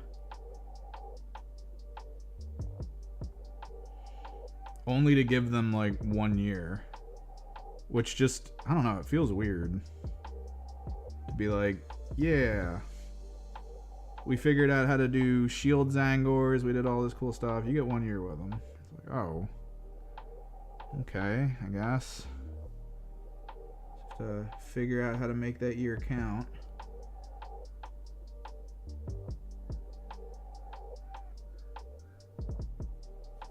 So, like, they're cool. But man, Hopefully they either get like a new updated team,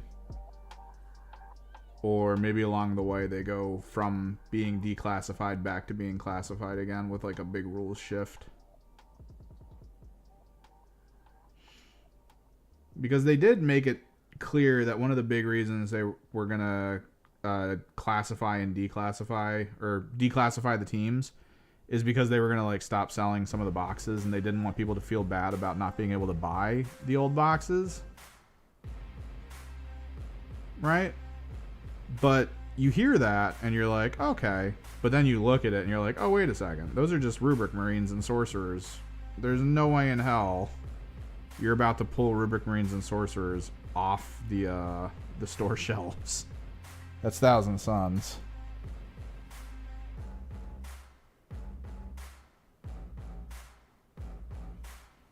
Oh, dude, but rubric marines are super powerful. They're really good. Zangors are just kind of like fun in their own way. Like, dude, they're the only team with 2+ saves. Come on. They're good.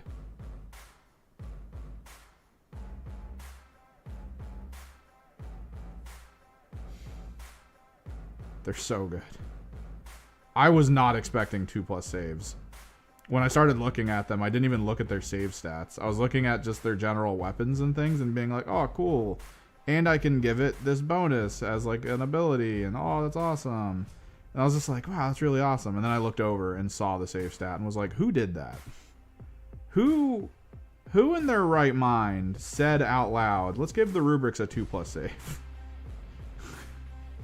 Who did this? Why do you think it's a good idea for me to have two guys with really good flamethrowers walking through a close quarters area with a 2+ save? And the ability to negate a single point of piercing as a command point ploy. Why was this a thing?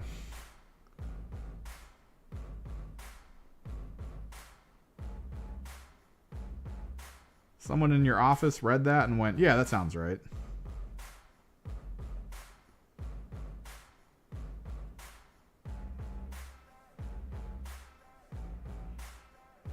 And to have good wounds while being 3 APL. Like, can we solve this riddle? I feel like something else might have needed to occur here, but you know, whatever. You want us to be like weirdly powerful, we'll be weirdly powerful.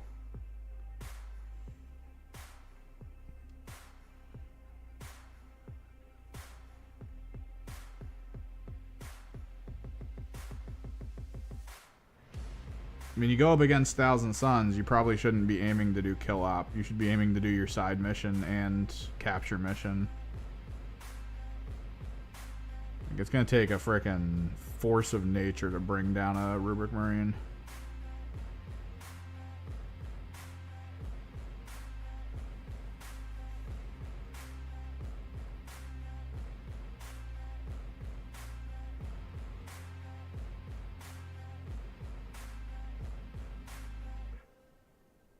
So this is the core gold. We might, after this dries, get a brighter gold and do like a quick topside dry brush. Put an end to this song real quick.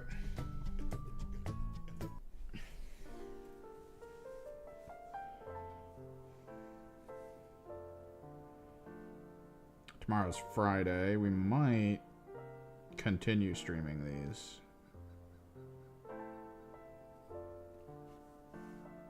Because I feel like Friday will be done.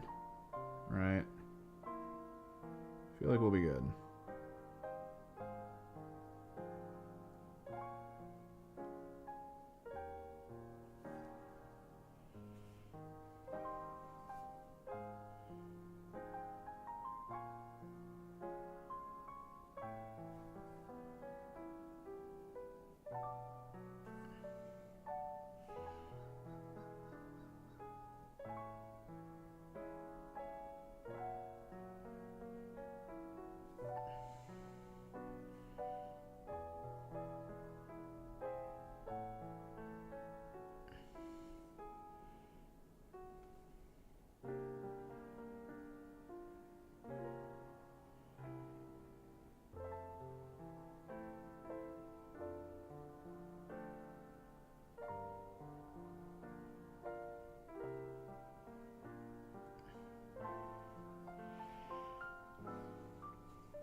Figure out gun color later. The barrels are going to be gold, though.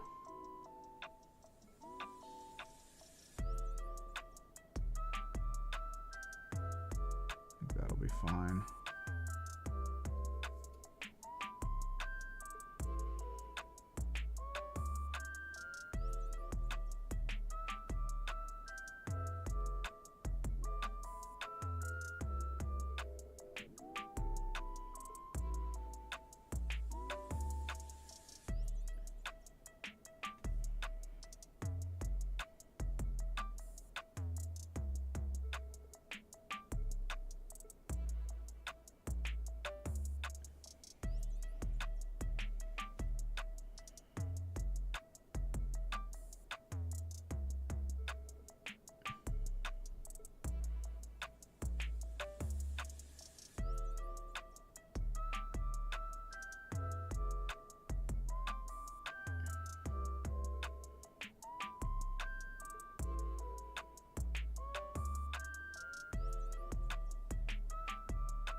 I say I'm not super interested in playing the Aquilons.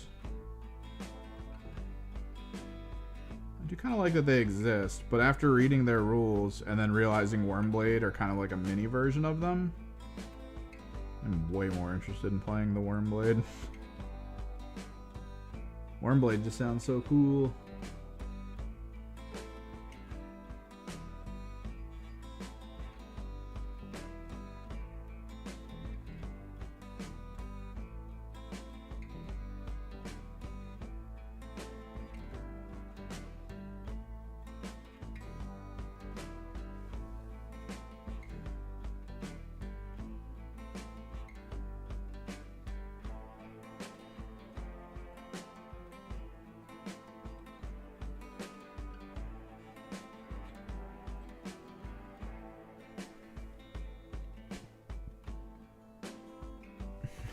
Alright, Ocean.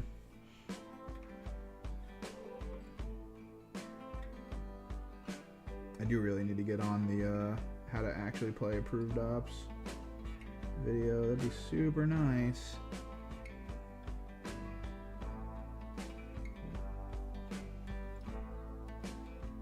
And like I said, once these guys are painted, I won't have anything else to do but that. We'll be done. Vulcus terrain painted.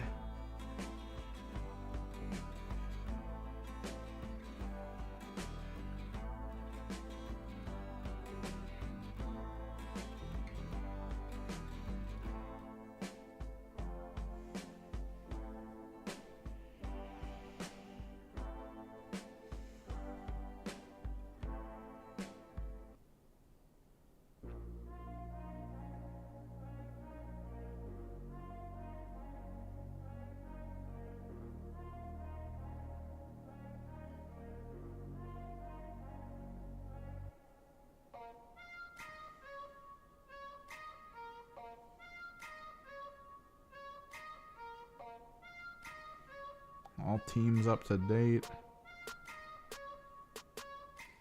No hobby projects, really. It's a weird feeling.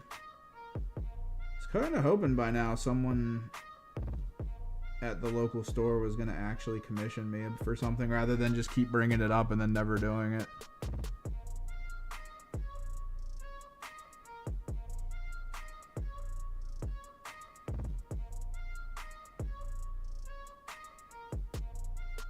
Like, I got all excited when they were like, yo, great unclean one, what you feeling? I was like, oh, dude, I'm gonna make this thing look so good, you will never play a different faction.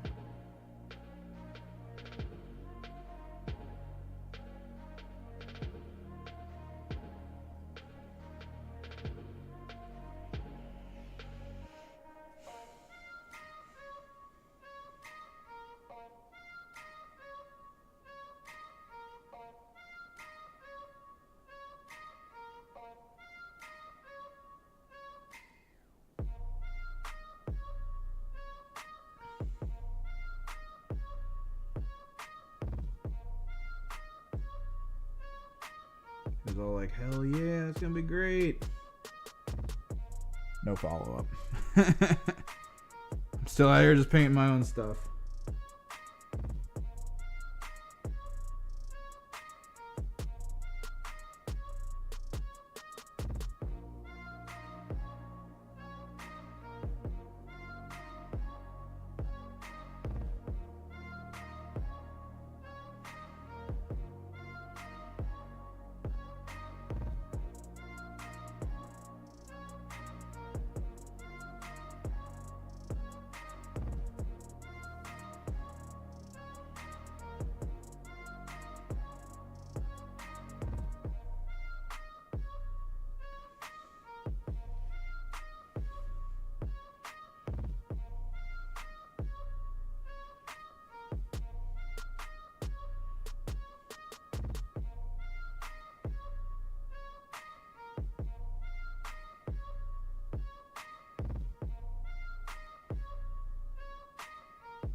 I'm at the point in Silent Hill where I'm about to get vision on the pyramid head.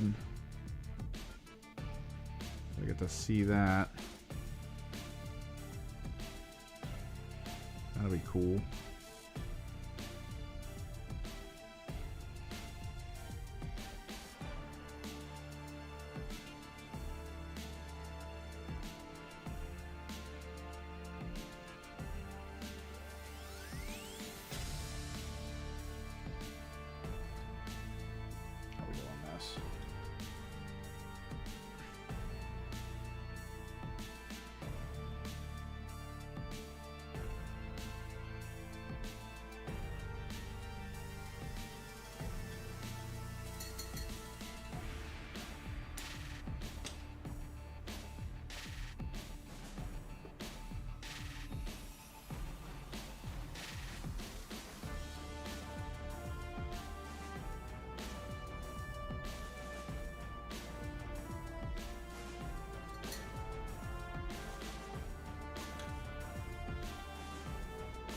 Drakari do feel like Silent Hill things.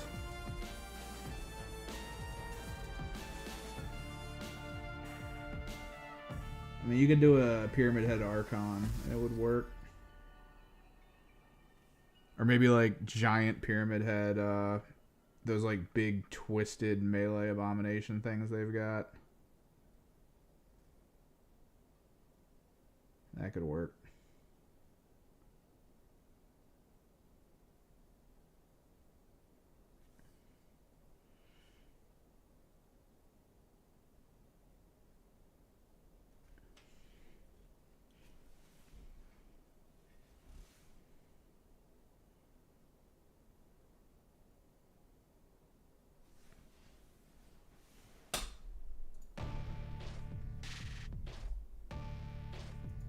Oh, it kind of bugged. Okay. Actually, what is this?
With real genuine skill and a boatload of like proxies and stuff, you could probably run a Gellerpox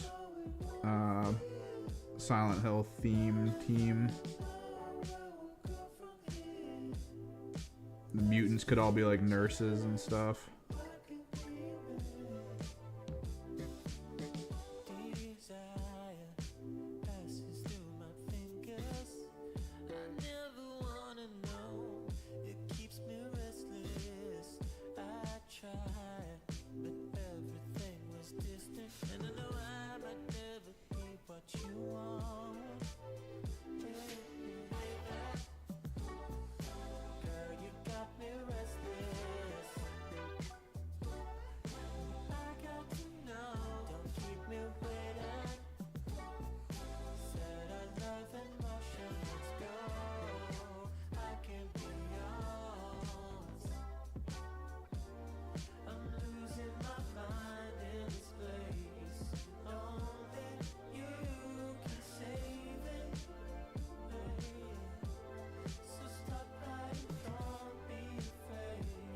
Yeah, but I mean, they already are kind of Dead Space.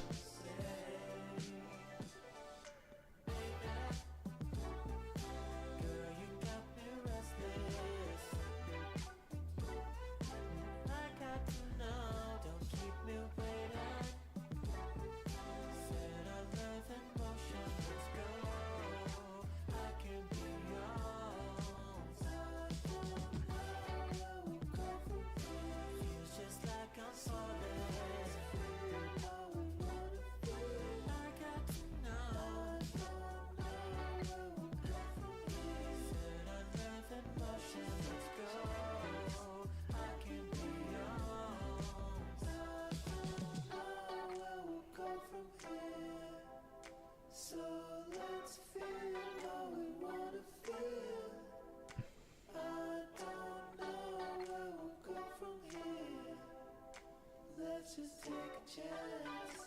I can be a man.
Probably gonna need to paint the gun barrels magenta so that I can hit them with gold and keep the same like feeling gold is what you're seeing here.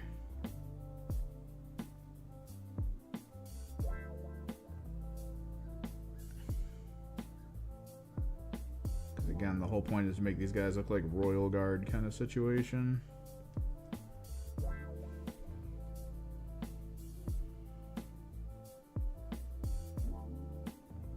Grimdark Opulence.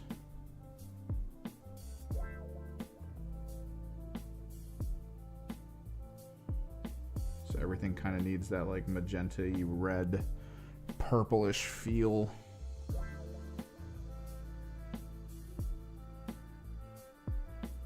Just hit this with it. Might paint the tank on it a little bit differently.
over the whole thing down here.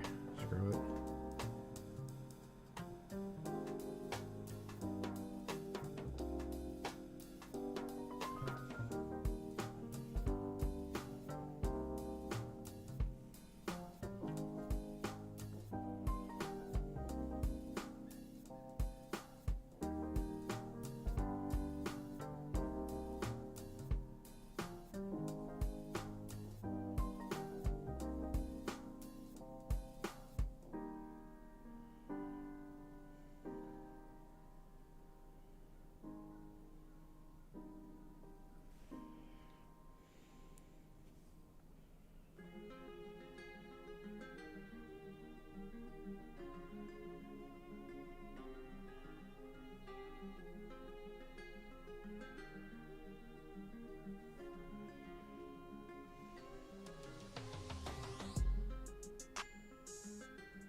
It's 230. I kind of want to try to take one of them to full tilt, right?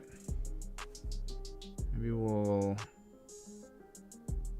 try to get this done first too. We got to get all the gun barrels made up in magenta.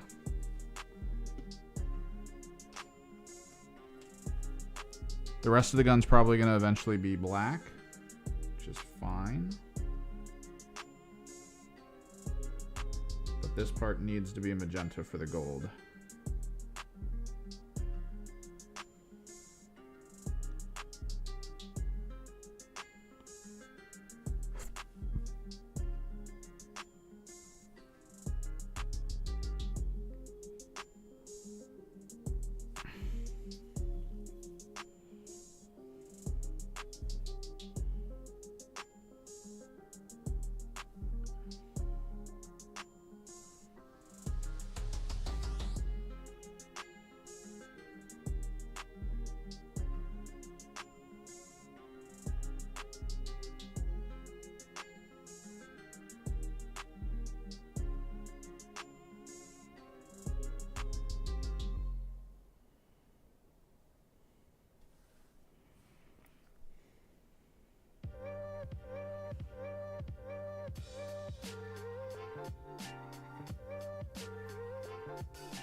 What colors do we want their straps to be? I don't even know, man.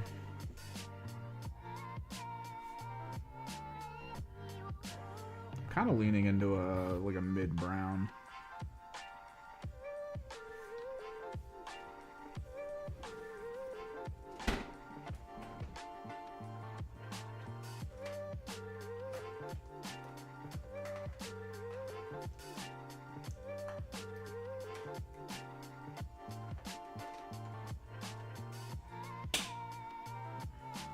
Doom Bowl or something floating around? Doom Bowl would be good.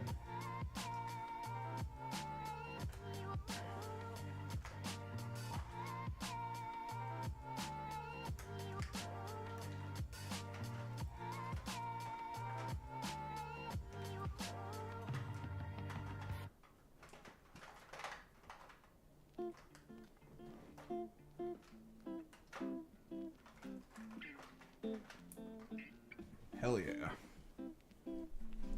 I don't want it to be too dark brown. Because the trick is that because the colors of the fabric is what it is, if I were to hit it with a dark brown, you'd just lose it. It barely would be noticeable. But like a completely alternate shift in terms of color, Doomble might be my choice here.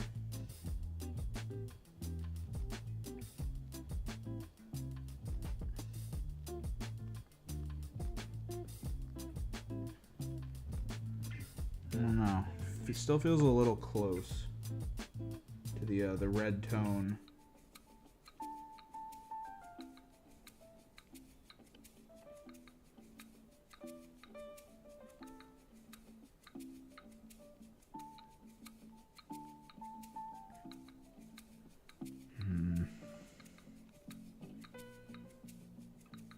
I don't know if I like it. I have another.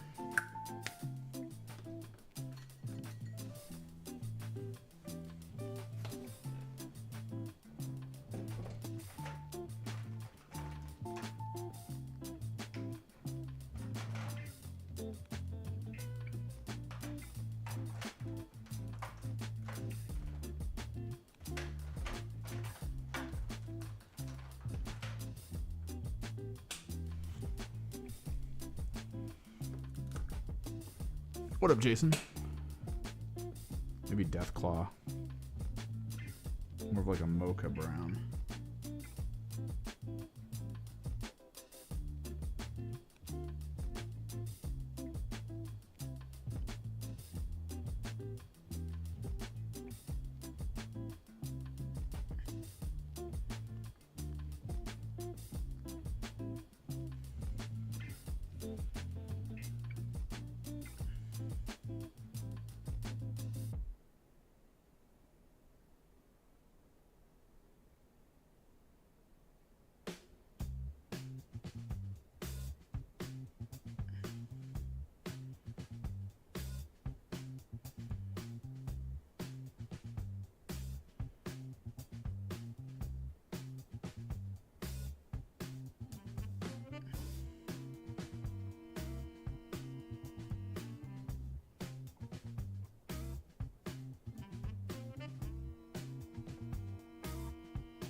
Still don't know, man. So the problem is we're working with gold, which is in the brown range. We're working with magenta, which is kind of like in the direction of that gold. So I feel like a lot of what we're seeing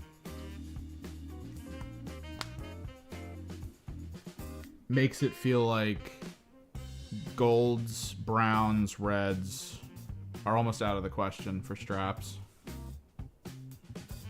But it makes me wonder, what about white? The issue, of course, being that I'm probably going to have to order more white.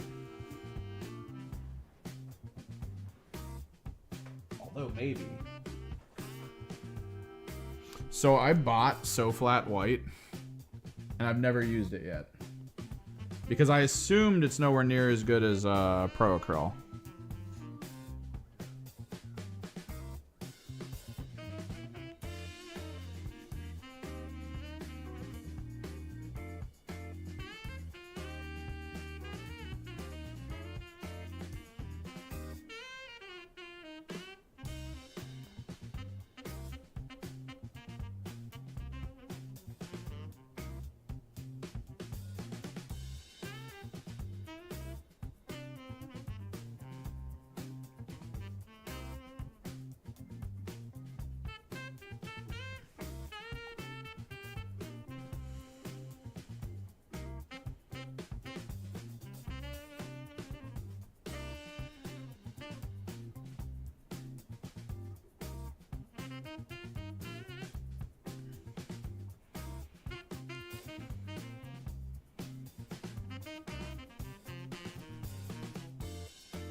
still don't feel all in on it.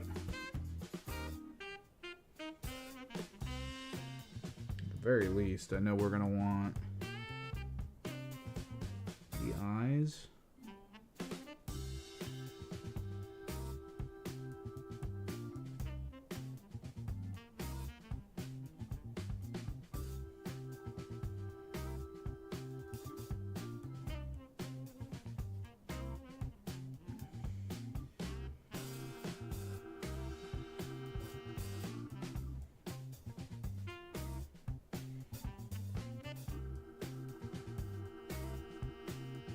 This is the plasma gun, so the coils.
I actually have no idea. I'm not a huge IG person.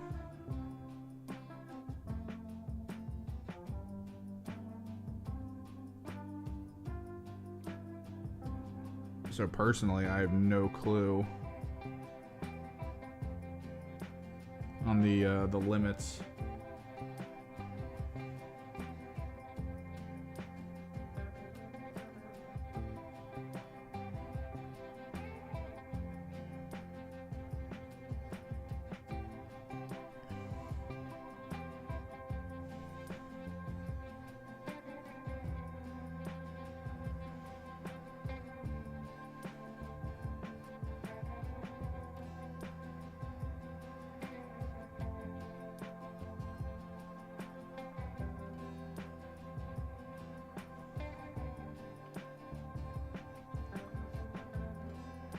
I'm still torn, man, on what color these, Let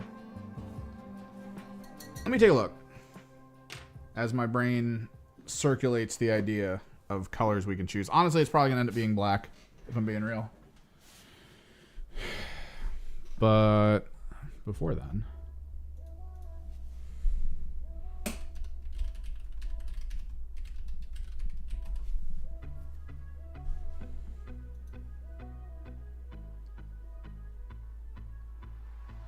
Logothic stormtroopers are the elite special force units of Astra Militarum and the Inquisition, but officially belong to a subdivision of the Adeptus Administratum known as the Militarum Tempestus.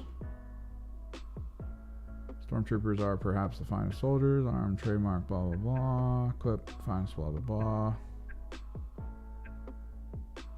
Roles, organization.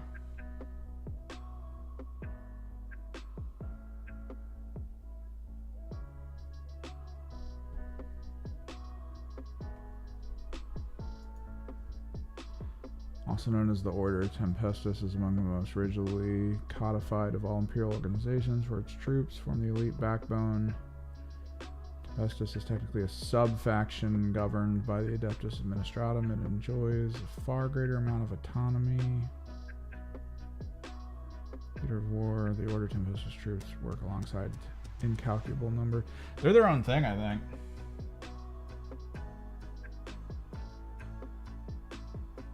Wait, what's chat? Who in chat?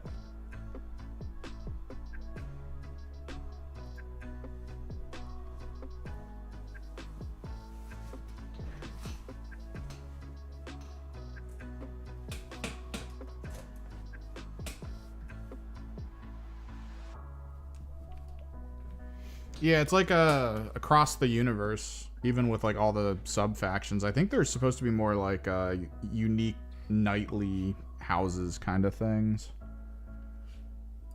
No, it's fine. I just kind of wanted to see for myself. I mean, I'm building them. I kind of wanted to know. See how the black straps feel.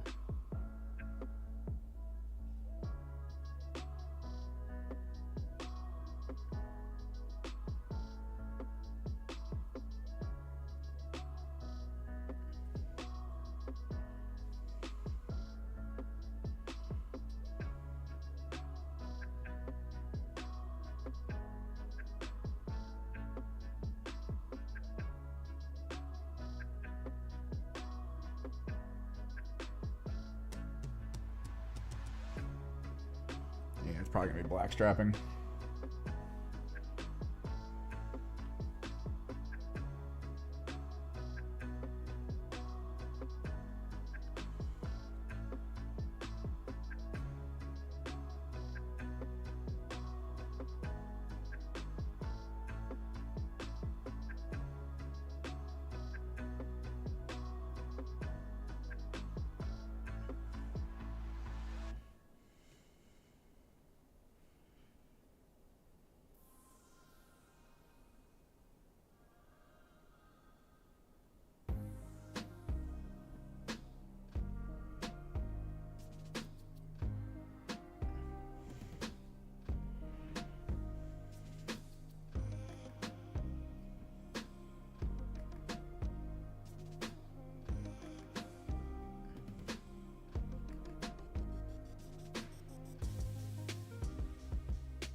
Yeah, it sounds like these guys are just the hyper elites, but they come from like specific families and certain backgrounds.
Battle reports, I don't know. Next thing we're gonna do overall is we're gonna do a how to play approved ops video. That's like the next thing. After that, we'll probably do a co-op video, and after that, I need to start machine gunning through the faction overview videos for the updates. We got to start figuring out how to do them quickly, is kind of the trick.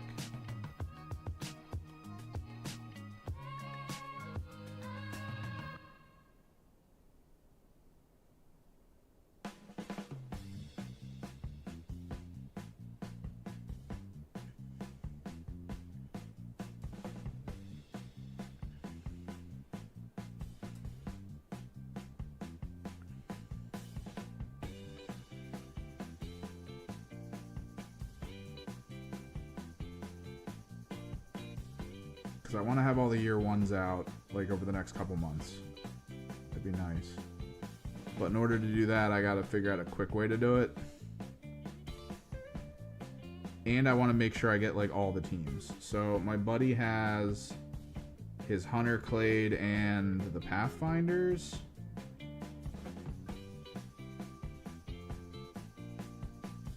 Which means I don't have them. So like there needs to be a way for me to kind of look at something like that and be like, oh, I can just do it this way. Because if I don't know the models, I still want to go over the squad with you guys. But I also want it to be entertaining. It's like a key thing here. Needs to be entertaining.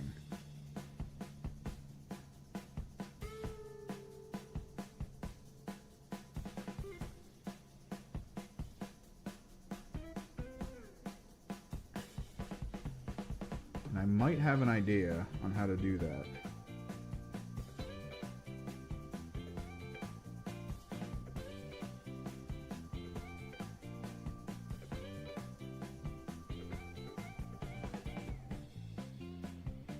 For a new player? Here's the thing. It's kind of hard to say. Because if I recommend a faction to you out of the first year, I mean, it might be fun, but if you're planning on playing competitive, after a year, it's no longer going to be playable. So, like, I could be like, oh yeah, this team from first year is great. I would personally, honestly, what kind of playstyle do you like? Do you like to be more stealthy? Do you like to focus more on like springing traps on your opponent to be like, haha, you didn't expect the Spanish Inquisition kind of deal? Do you prefer more straightforward? Are you like all about melee, all about ranged? Like what's your general feel? Do you like a lot of back end work of being like, oh, well, these 10 things all trigger right now and I do like 1,000,000 damage to you. Haha. Kind of situation, or are you more like, I just want to, point click? Because really, at this point in the game, it's kind of down to play what you want in the style that you want, and then really delve into it and master it. Because I can't, looking across most of like what exists in Kill Team right now, there's no like, oh yeah, there's no real rules for this, so like you're not going to be that worried about it. Everything has a ton of layers. Like everything has a ton of layers. All of it's pretty multi-layered, but I think in my mind that just means, just pick something and play it. Like, do you already have something from the 40k universe that you kind of want to play? Because there's probably a proxy for it outside of like NIDS. Although technically, I would say you might be able to Gellerpox up your NIDS.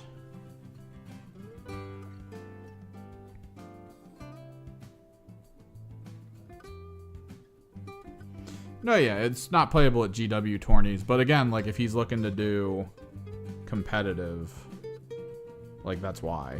That's why I would say don't.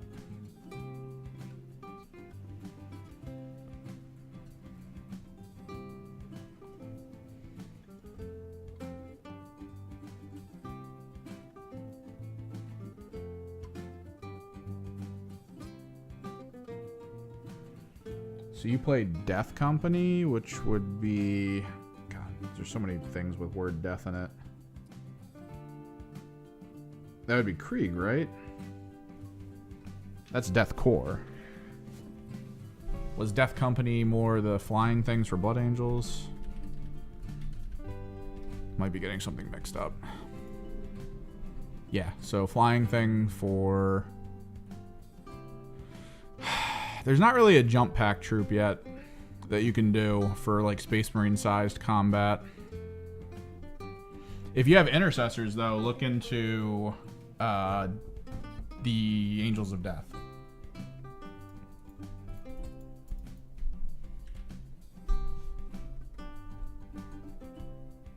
Let me see if I can pull it up.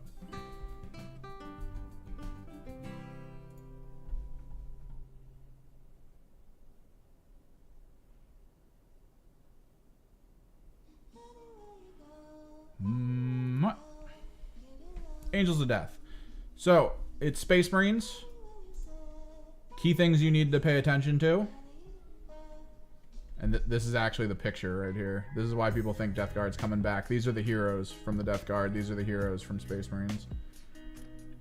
So, key things to note is this little number in the bottom corner. That thing. This means it's a 40 mil as your base. So if you want to run a Space Marine captain from your Death Company, he needs to be on a 40 mil. If not, you can take a sergeant, which I believe is the more standard 32. Like a lot of these guys are in your standard 32. You can take intercessors with any one of these combos of like weapons and stuff overall for sergeant. You can have an intercessor sergeant or an assault intercessor sergeant or a regular sergeant. You'll get different abilities down here. I think they're mostly the same, right? Chapter veteran. Yeah, these are kind of common. The way the team itself works is built around the faction rules, which is when you select your team, select a primary and secondary chapter tactic. And then of course everyone gets to shoot and fight twice, additional AP spent for heavy bolters, stuff like that. But if you're like, oh dude, I'm a Blood Angel, I'm in your face, you can go aggressive. Rending is really good to have on all your weapons. Maybe Dueler. Maybe Mobile. Nah, Mobile does. Well, Operative can charge well with it. Mobile could be good, honestly. You basically just look through here and go like, alright, what do I think the frickin' Death Company would play? Or you can just pick whatever. Doesn't really matter. You've got your standard doctrines that you can just use throughout the game, and then you just pick units. If you're mostly melee, you probably mostly have assault intercessors. Which, there you go. You're going to have a heavy bolt pistol and a chainsword. You might be able to get your hands on some nice little conversions, like the 40 mil sniper, a 40 mil heavy bolter.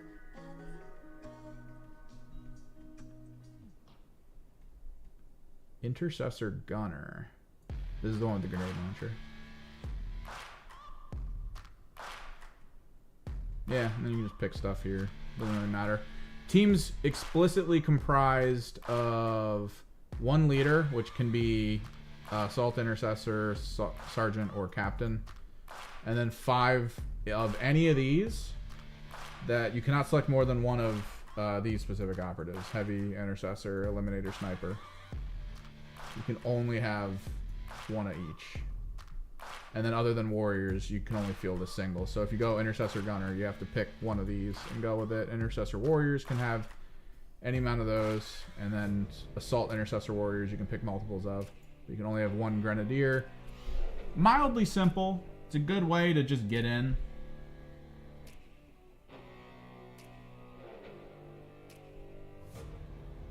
Because, I mean, you already have the stuff. So, like, yeah, focus on this. That way you can continue to play it. Because this is actually from the 2-year. This is from the 2-year because technically it involves Justian, and Justian is kind of a new team. So it kind of got held for 2 years. We'll see if it continues forward. But it's a good way to start. And it's a team that'll last for at least a little bit. So you can not only learn them and get used to them, but you'll still have a lot of time to just keep playing them tournament and competitive-wise. Specifically for GW-style tournaments. And then we'll just see what happens from there. If people want to stick with classified, declassified, or if most like general tournaments go like, oh yeah, declassified's fine, we don't really care. We'll see. We'll see.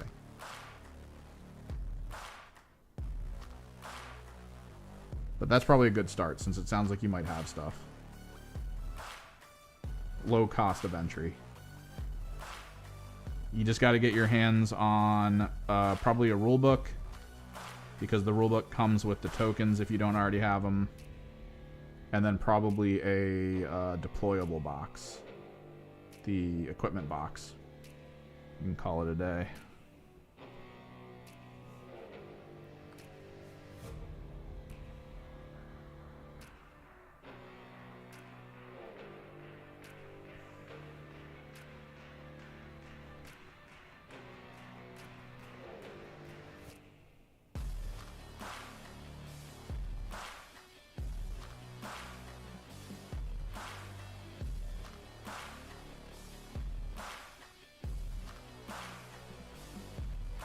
Probably put this in camera. I'm getting too close to me. Just because I'm doing like tiny paintings.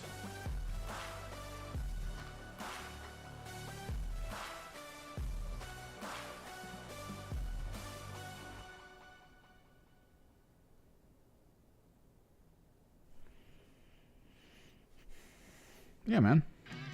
No issues. Depending on what else you have, you can go other things. Like, do you have Death Company Phobos armor, like Reavers and stuff like that? Because if that's the case, you could also look into the Phobos team. The Phobos team plays a little bit more stealthy if you're into that, but they've had a lot of really cool shifts. There are a lot of specialists which you probably won't have unless you've purchased the Phobos box for Kill Team. But honestly, it could just be fun to go all Reavers and just rip into someone. Just rip and tear until it's done. Like, specialists are cool, but like I think they made the Reavers really good just on their own. You could be fine with that.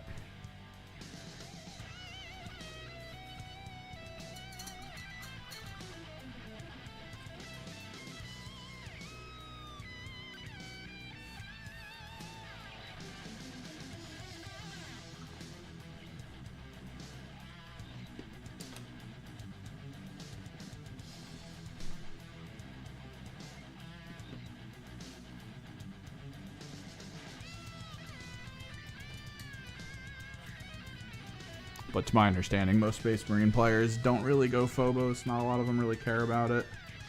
I think mostly like the Ravens, just because it's thematic.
On co-op? Okay. Actually, I have a bunch of suggestions. Here, let me get some white down. Firstly, start looking around at a bunch of teams to look at, like, unit abilities. And I do plan on putting a video out about this, but I guess I'll give you the gist of what the video is going to be about.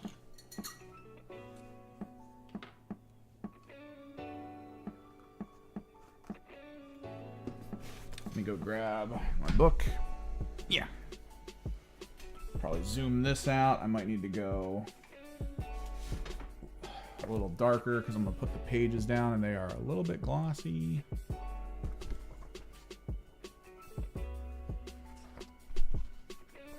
So co-op.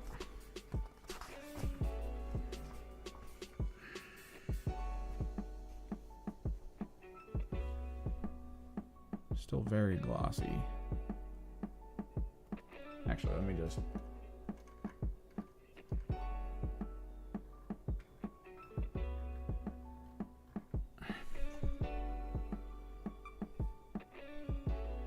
Servo. So they mostly just give you these very bland, very basic characters where it's like, all right, this is a trooper, move distance, save wounds. He has this as a weapon, ceaseless, and that's just generally it. Sometimes these guys are, you can only 1 to 3 marksmen, blah, blah, blah. This operative can perform 2 shoots, 2 fights. Like, they just change wound stats, saves, moves, APL amounts. That's all this really does. There's not a lot going on here. It's kind of like dumb in general. But you're using Tyranids, right? So let's say you're like, all right, well, I have a bunch of Gene Stealers. They're probably going to be tough. You can look at this and go, okay, that's fine, right? But then you can go, okay, Gene Stealers, how do we want to play them? Let's say that piercing doesn't work against them. So it's kind of like how, or like you can even reduce the piercing amount. But if you say that piercing doesn't work against them, that 4+ is ostensibly an invulnerable. So there you go. APL can stay as 2, but then you could even look back at the old Tyranid High Fleet and go, oh, they had a free dash. I'm going to give them a free dash. And if you're okay with this as their weapons, maybe you up the hit rate to 3, because, I mean, Gene Stealers, that's awesome. 3+, 4, 5, ceaseless. That'd be pretty good. So free dash, these are your stats. Piercing doesn't work. That's a bit better of a unit, right? Like that feels more like a Gene Stealer to me than just this. And then when you look at over here, this is kind of a good baseline for how the AI is supposed to work, right? Like, oh, they try to fight.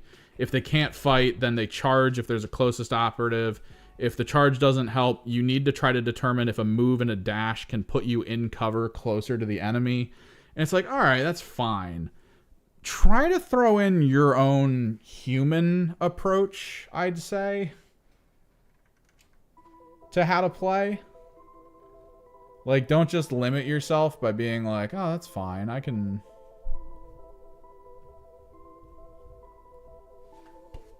be completely cool with dumb NPOs. Nah, don't do that. And then just tinker with the total wound amount that you can take in a match. Play around with total wound amount. Don't limit yourself is kind of the key thing. Because the one game I played, it felt way too easy. We only lost a couple people on our side, and we wiped out like 10 Pox Walkers, 2 Demons, and 2 Death Guard.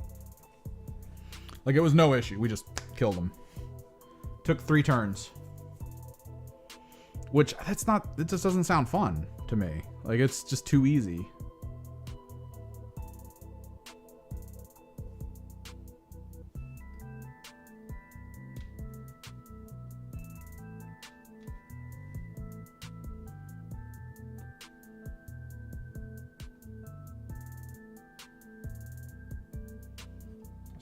This to dry.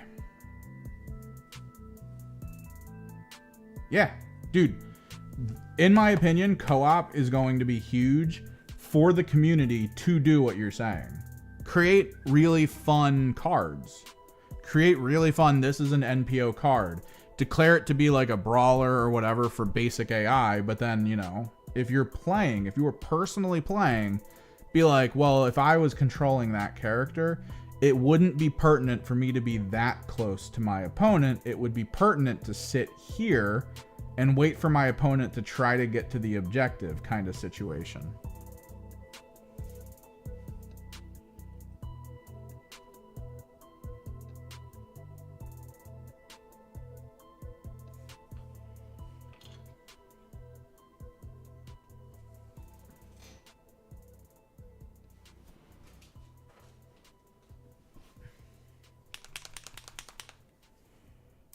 Like, you can put your own human experience in the game into stuff.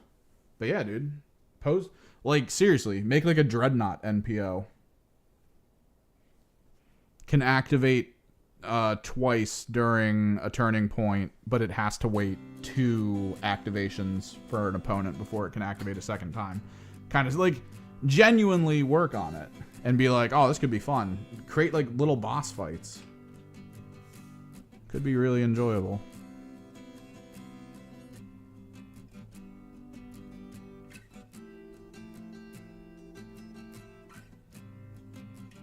Can be shot while in combat.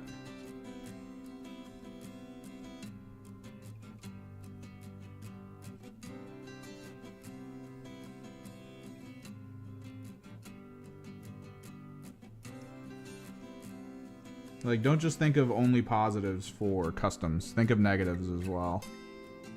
That could make it super fun.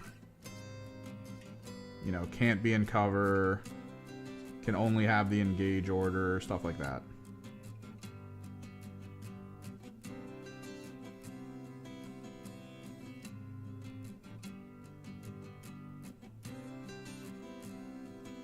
Speaking of which, I gotta double check NPO behavior. I feel like the idea of orders on NPOs was it's just me pushing a thought onto them, when maybe that's not the case.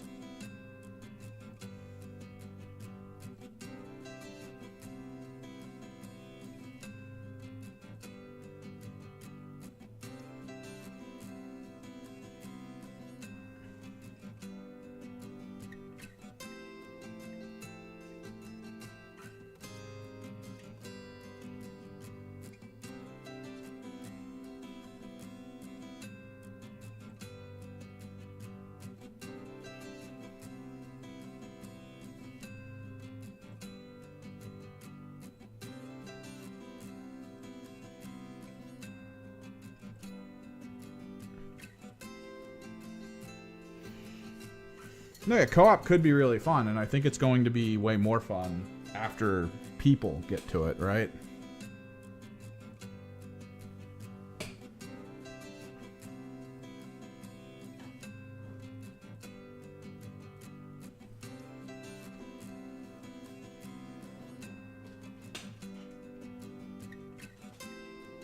Like, human augmentation is going to be really fun. I might even make a section in our Discord so people can post homebrew NPOs or something. That could be fun.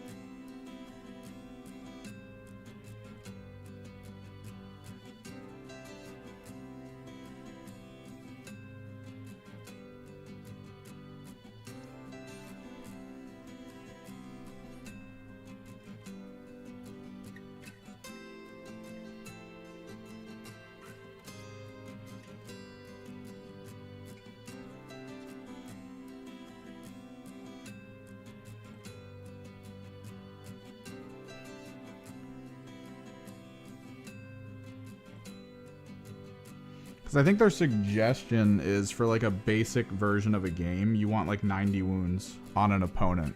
So like, let's say you are putting someone against a Hellbrute. You can either do a Hellbrute at like a good amount of wounds, but then have maybe like something else helping it. Like maybe a couple Chaos Space Marines or some cultists or something. And you're like, yeah, it's fine. Or you're just like, you know what, screw it. Hellbrute, 90 wounds or whatever the hell you need. And I know you're like, oh, 90 wounds? That's insane. During the course of our NPO game that we played, my buddy on the Hearthkin he was using dropped, I think, like 30 wounds on someone with one of the blast grenades. Like, it's achievable. You can do it. It's not that problematic or scary to be able to pull off a huge amount of wounds in a chunk. And you can always set it so that there's bracketing. So like past certain wounds, maybe it loses some ballistic skill or weapon skill.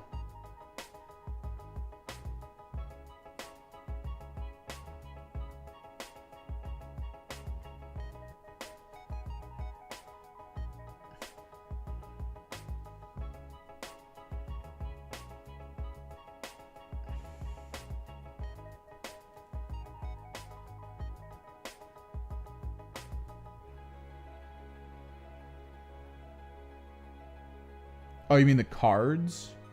I was like, cards? What the hell? What did I miss? Cards. I think cards are fine. If you're gonna play the team for a while, go for it.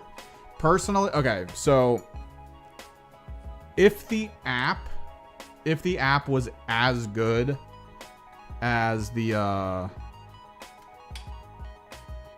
like 40K or AOS app, I'd be like, whatever.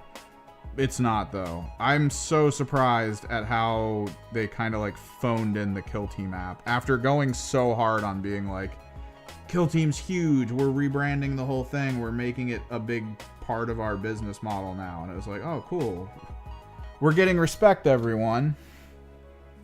And then they were like, by the way, our app is just basically a way to download the PDFs and look at them. There's no links. There's no like extra stuff. It's just, here's the PDFs. It's like, oh, you phoned it in. Congratulations. So it's a little sad.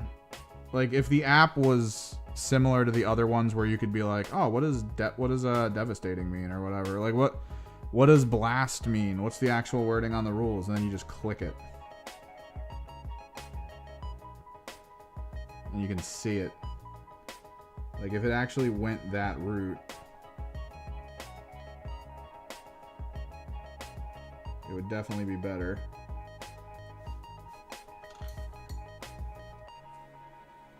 But they didn't.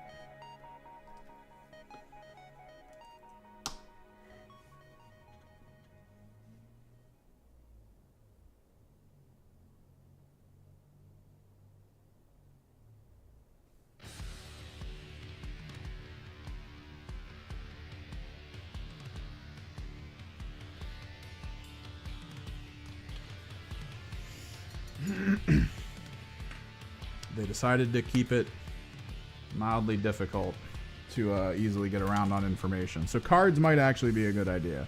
Especially since I think the cards are small now. Weirdly, they didn't give me cards with the starter set. I thought we were supposed to get them, but then I picked it up and I was looking at it and I didn't see any at all. And I was just like, oh no.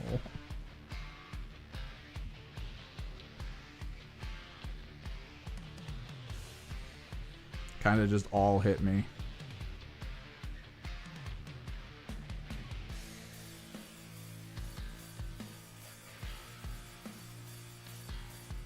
The full realization.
I mean, you can still use the app. It's just not the best. Maybe one day they'll get it up to speed, but maybe they were told last second, like, hey, you guys got to make an app, and they're like, what? You know, it'll be fine. You just make it like any of the other apps. Those take a little bit of time. Why are you telling us this now?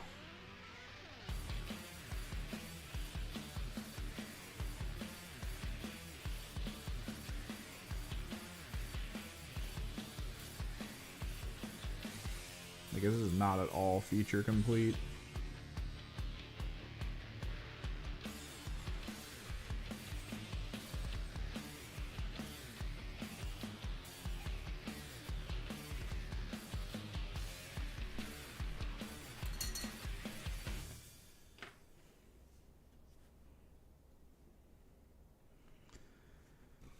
I'm pretty sure I have Reichland Flesh Shade.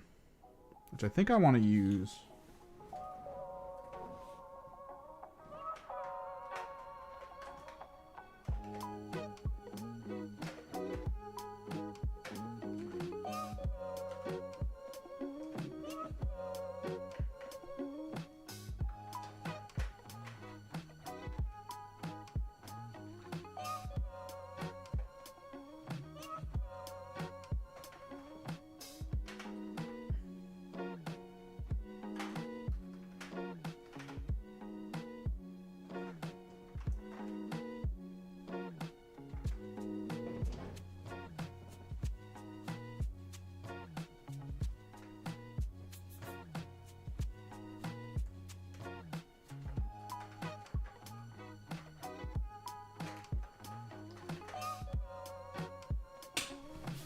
So sure I have right from flesh.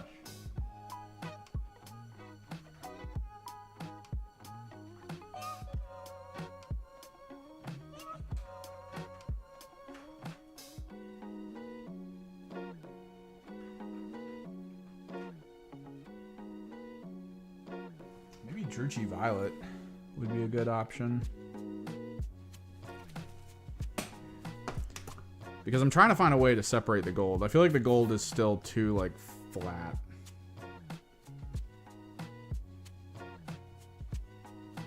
Whereas if you go through with, like, Druchy Violet, it should hopefully get into the edges and corners. Give you a bit better of a visual aesthetic.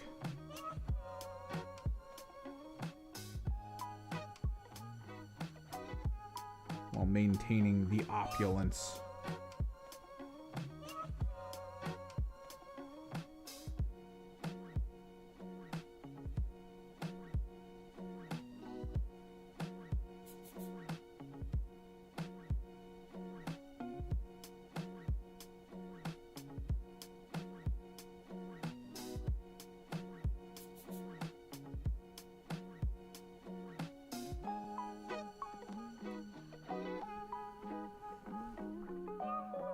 Just need it to pull to a slightly darker recess.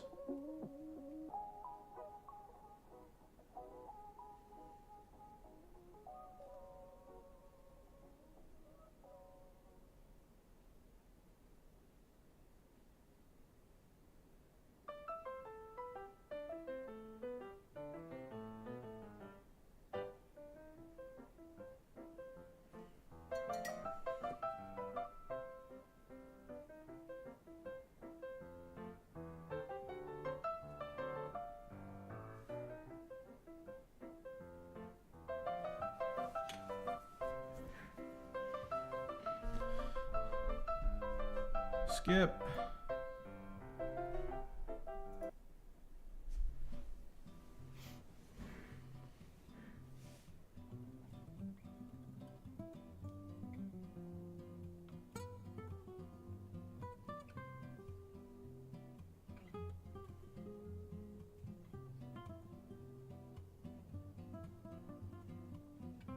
Still gotta figure out what to make the pipe color.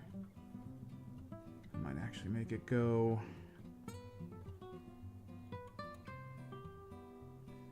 to like silver or something, like a lead belcher.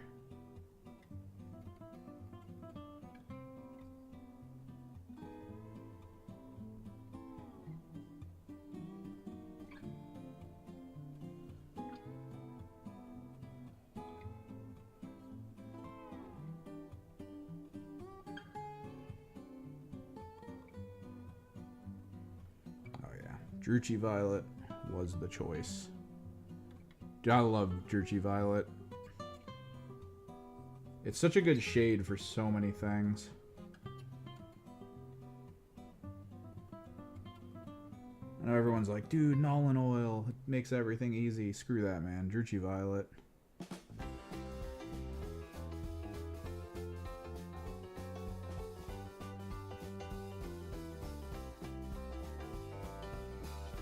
That and the blue version.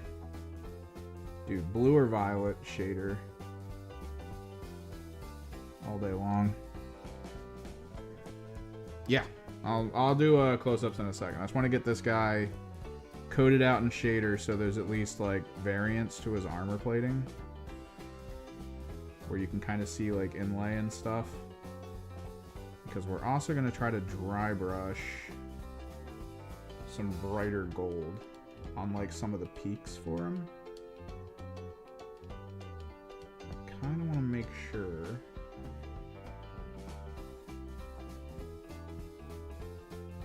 we're shaded up before then.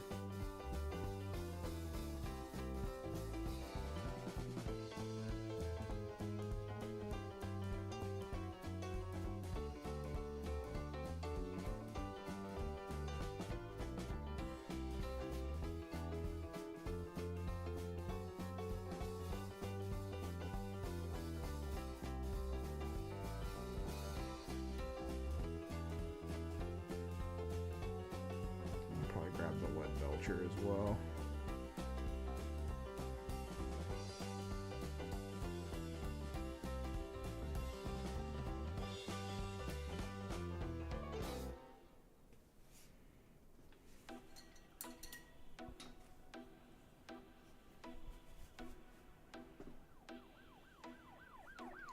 So the black gun stuff is probably going to get some lead belcher.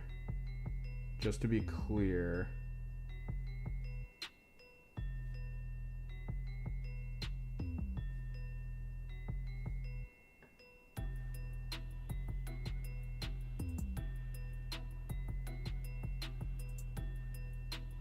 I just wanted to base coat it in black first. Get the guns shaded up a little bit.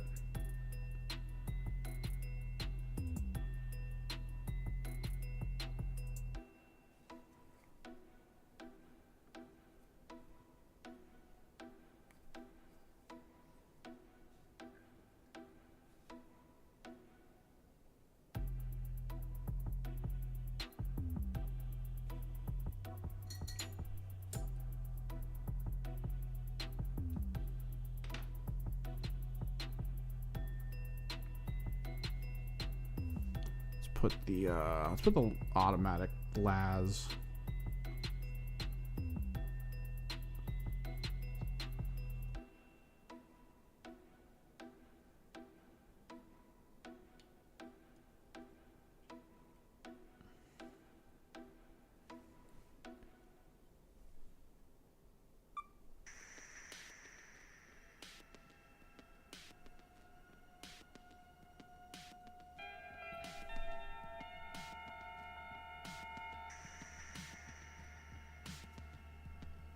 The real trick is the base is going to be a really dark color.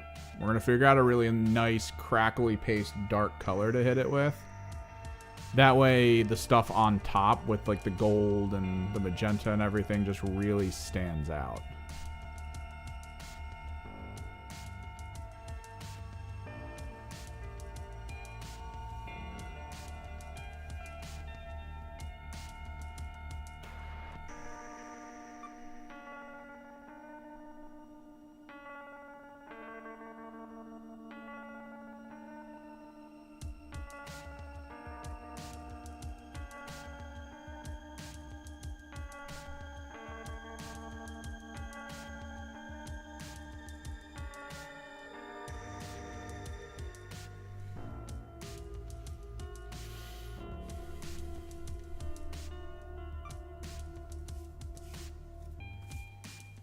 Speaking of which, let me grab the lead belcher, or maybe I'll find gunmetal instead. 'Cause I feel like my lead belcher is almost done.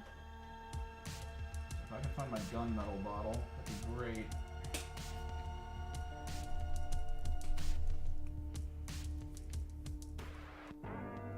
Because I should have a lot of gunmetal left. I haven't been using it.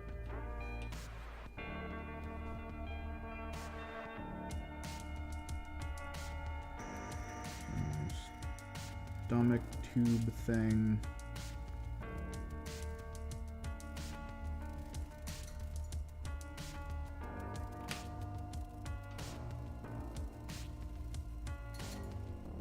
This is just a quick and dirty paint style, honestly. It's not really as well thought out as some of the other styles I've used, like the chrome Vespid and all that.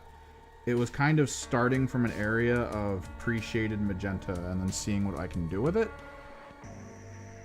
Because I knew gold over magenta would take on a unique feel. Which it pretty much did. Which is nice.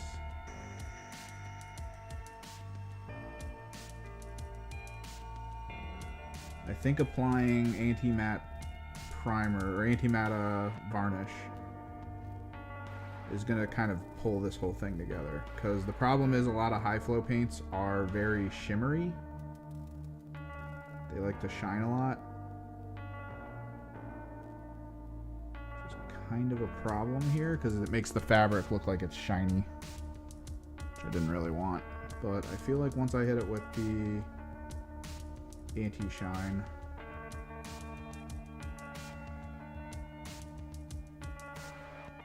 it'll be looking good.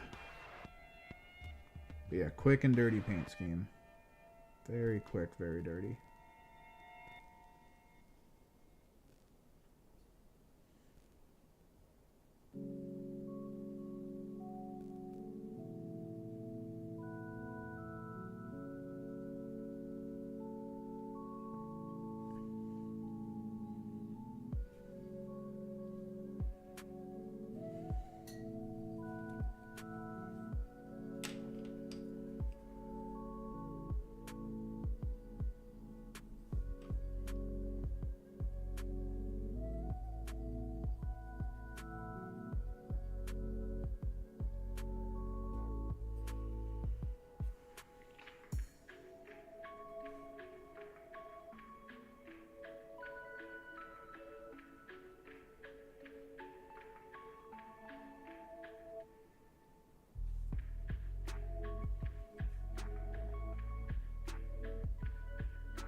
I also kind of like that it sort of looks like Emperor's Children. Like the old Emperor's Children. Has a little bit of taste of that.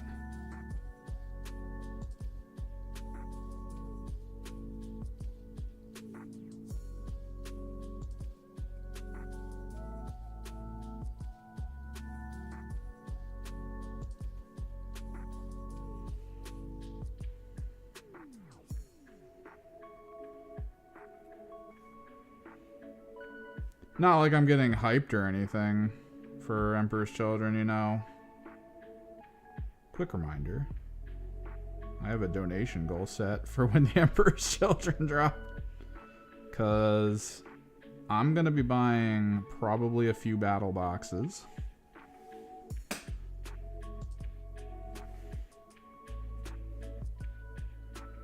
Maybe a combat patrol or two.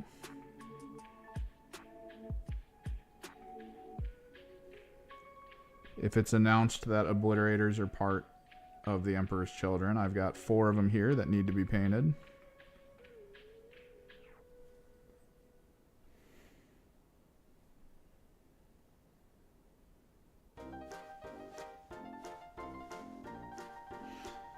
The only thing that would piss me off is if Emperor's Children are like the bulk cultist faction, like sub-faction. Like, if they're just like, oh yeah, you want a ton of cultists with this, I'll be like, no. I already made too many of those for 1,000 Suns. I also used them with, my Soul Forged, but they're very specifically themed. I don't really feel like making new ones for Emperor's Children.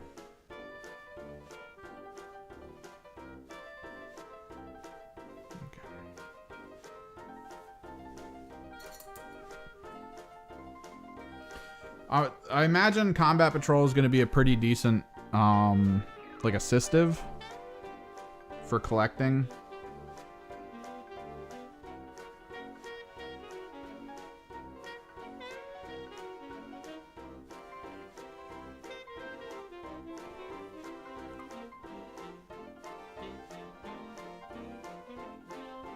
Like, there's no way it's not. It's got to be a pretty good, like, extra component.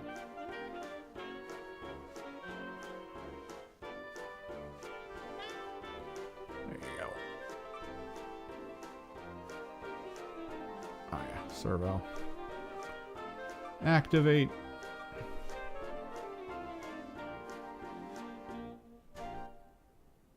We'll probably do a little more with the gunmetal.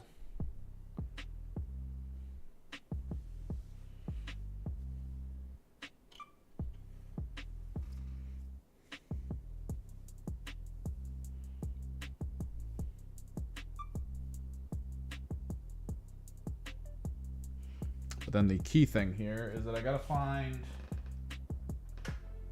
bright gold. Like my really good bright gold. Not greedy.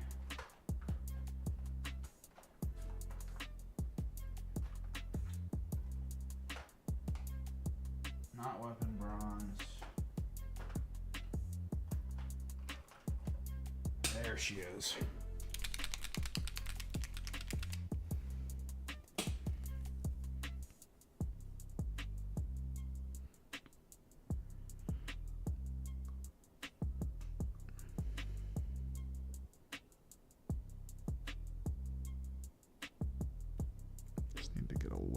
There.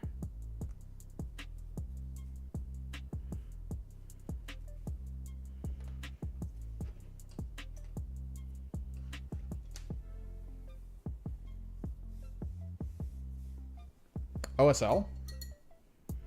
I mean, there's a lot of different channels that do OSL stuff. Miniac, I think, has an OSL video. Ninjon, OSL. I think I show a trick on my channel, I think. Do I do the underlight trick? No, actually, I think I just do the contrast over metallic. I think I've been meaning to do the OSL trick. That I do. But yeah, like Ninjon, I think Squidmar might have something.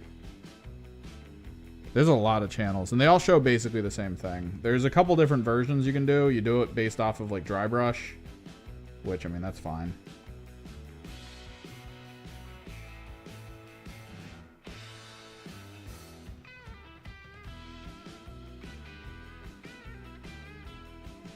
Get them gold highlights going.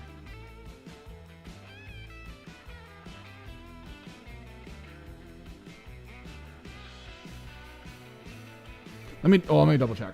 Let me see if I have mine. Because I remember thinking that I wanted to do it, but then I don't know if I did it.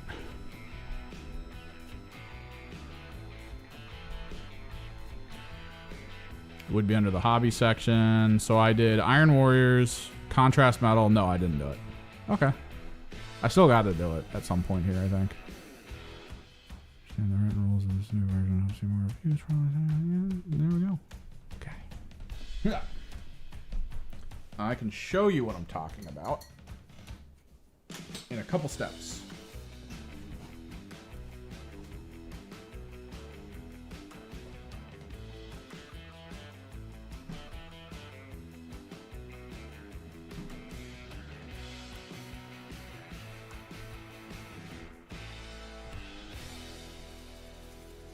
So this is kind of the gist, right?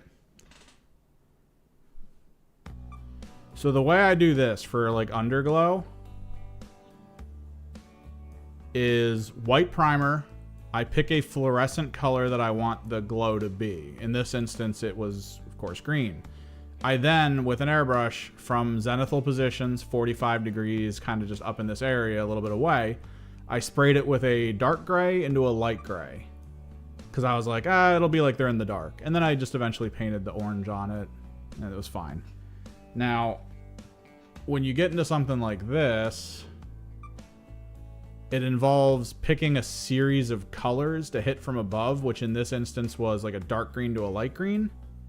And then going over the areas that were dark green, light green that I wanted to be different colors, like for the gun, the face, and just layer painting over it with different things. But this is sort of like a underglow function, which I'm not even completely sold on. Honestly, it might just be better to paint the model and then hit it from a spot from underneath, which is what I think I did with my Skaven, actually.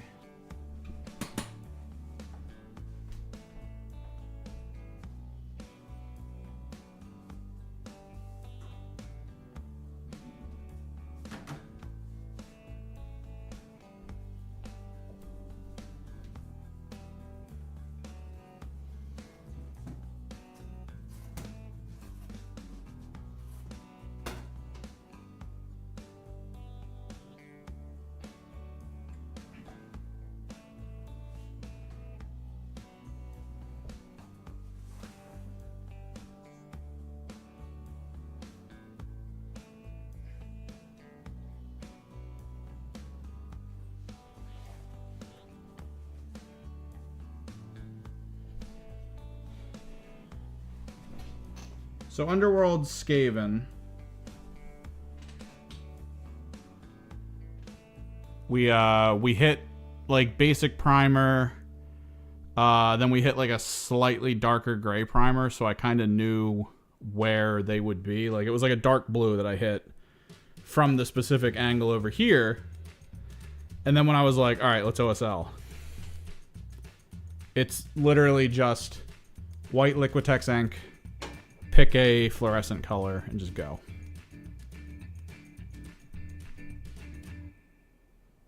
And try to only hit from like one direction. Don't move it around or anything, just hit from one direction. Was kind of this approach.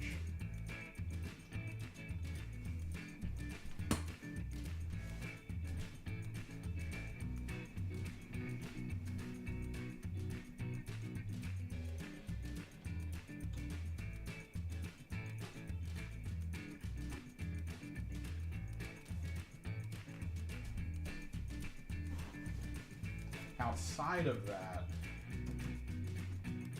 what people usually suggest, and the green thing is still that underglow concept that I talked about, but this back here, what people usually suggest is whenever you're done painting, that's when you want to try to do like a OSL, which normally will be whatever the part you want to be the brightest, you hit with like white paint. And then everything else, you either just leave and then let like the orange pigment or whatever light color pigment you hit it with to kind of like spread out over top of it. Or you do the white ink thing, just try to go light with it. Don't really just finger on the trigger white, but like build it up slowly so it's like slightly white and then hit it with color. So like the torch has that cast light effect in the area.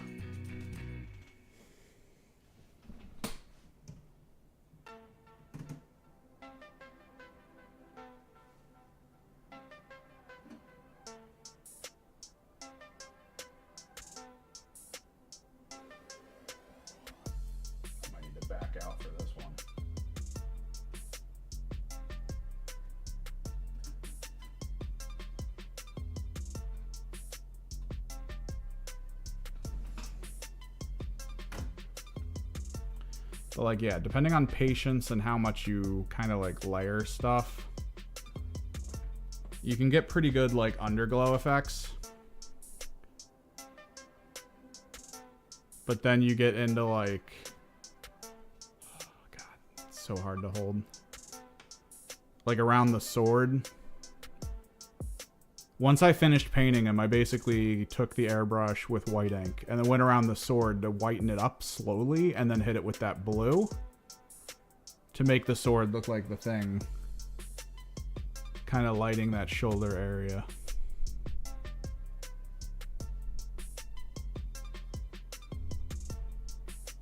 Yeah, so from top down, it feels like a whole complete rendered character, but then the more you do that, the more you're like, oh, the lava underneath it's lighting it, kind of deal.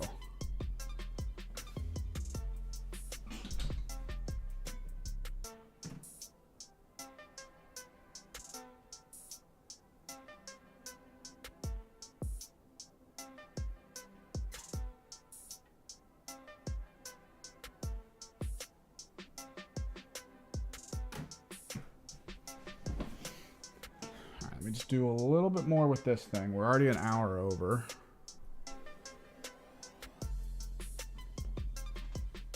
Just want to brighten up some of the gold.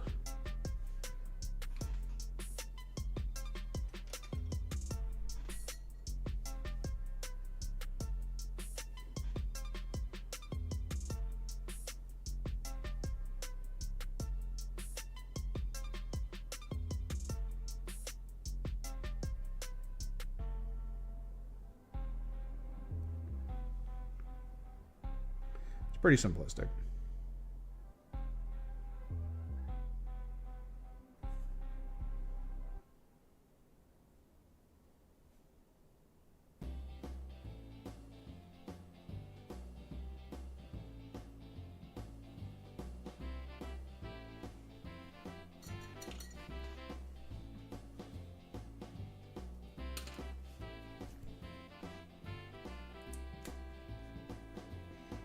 I think I do some OSL actually in the Chaos Knight video, because I do glow up parts of him where like certain fires are, so I might show a little bit of it there. I just can't remember if we go too far into it.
But yeah, I think this is a good start, a good general gist of what I need to be focusing on for these models. I think we're basically there.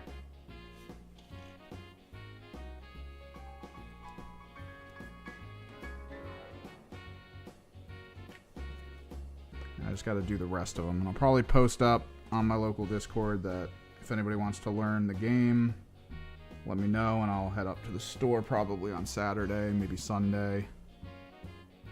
Spend some time teaching.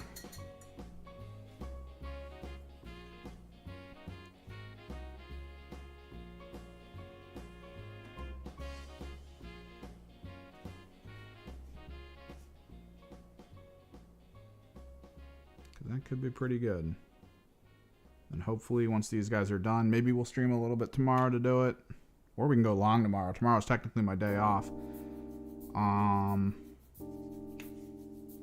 We could probably try to like fully complete these guys.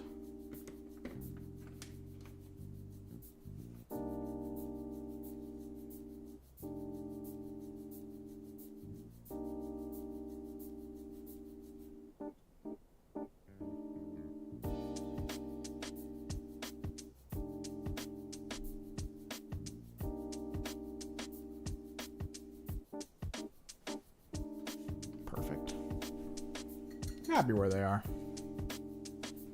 Again, hopefully we continue tomorrow, because I would like to complete this.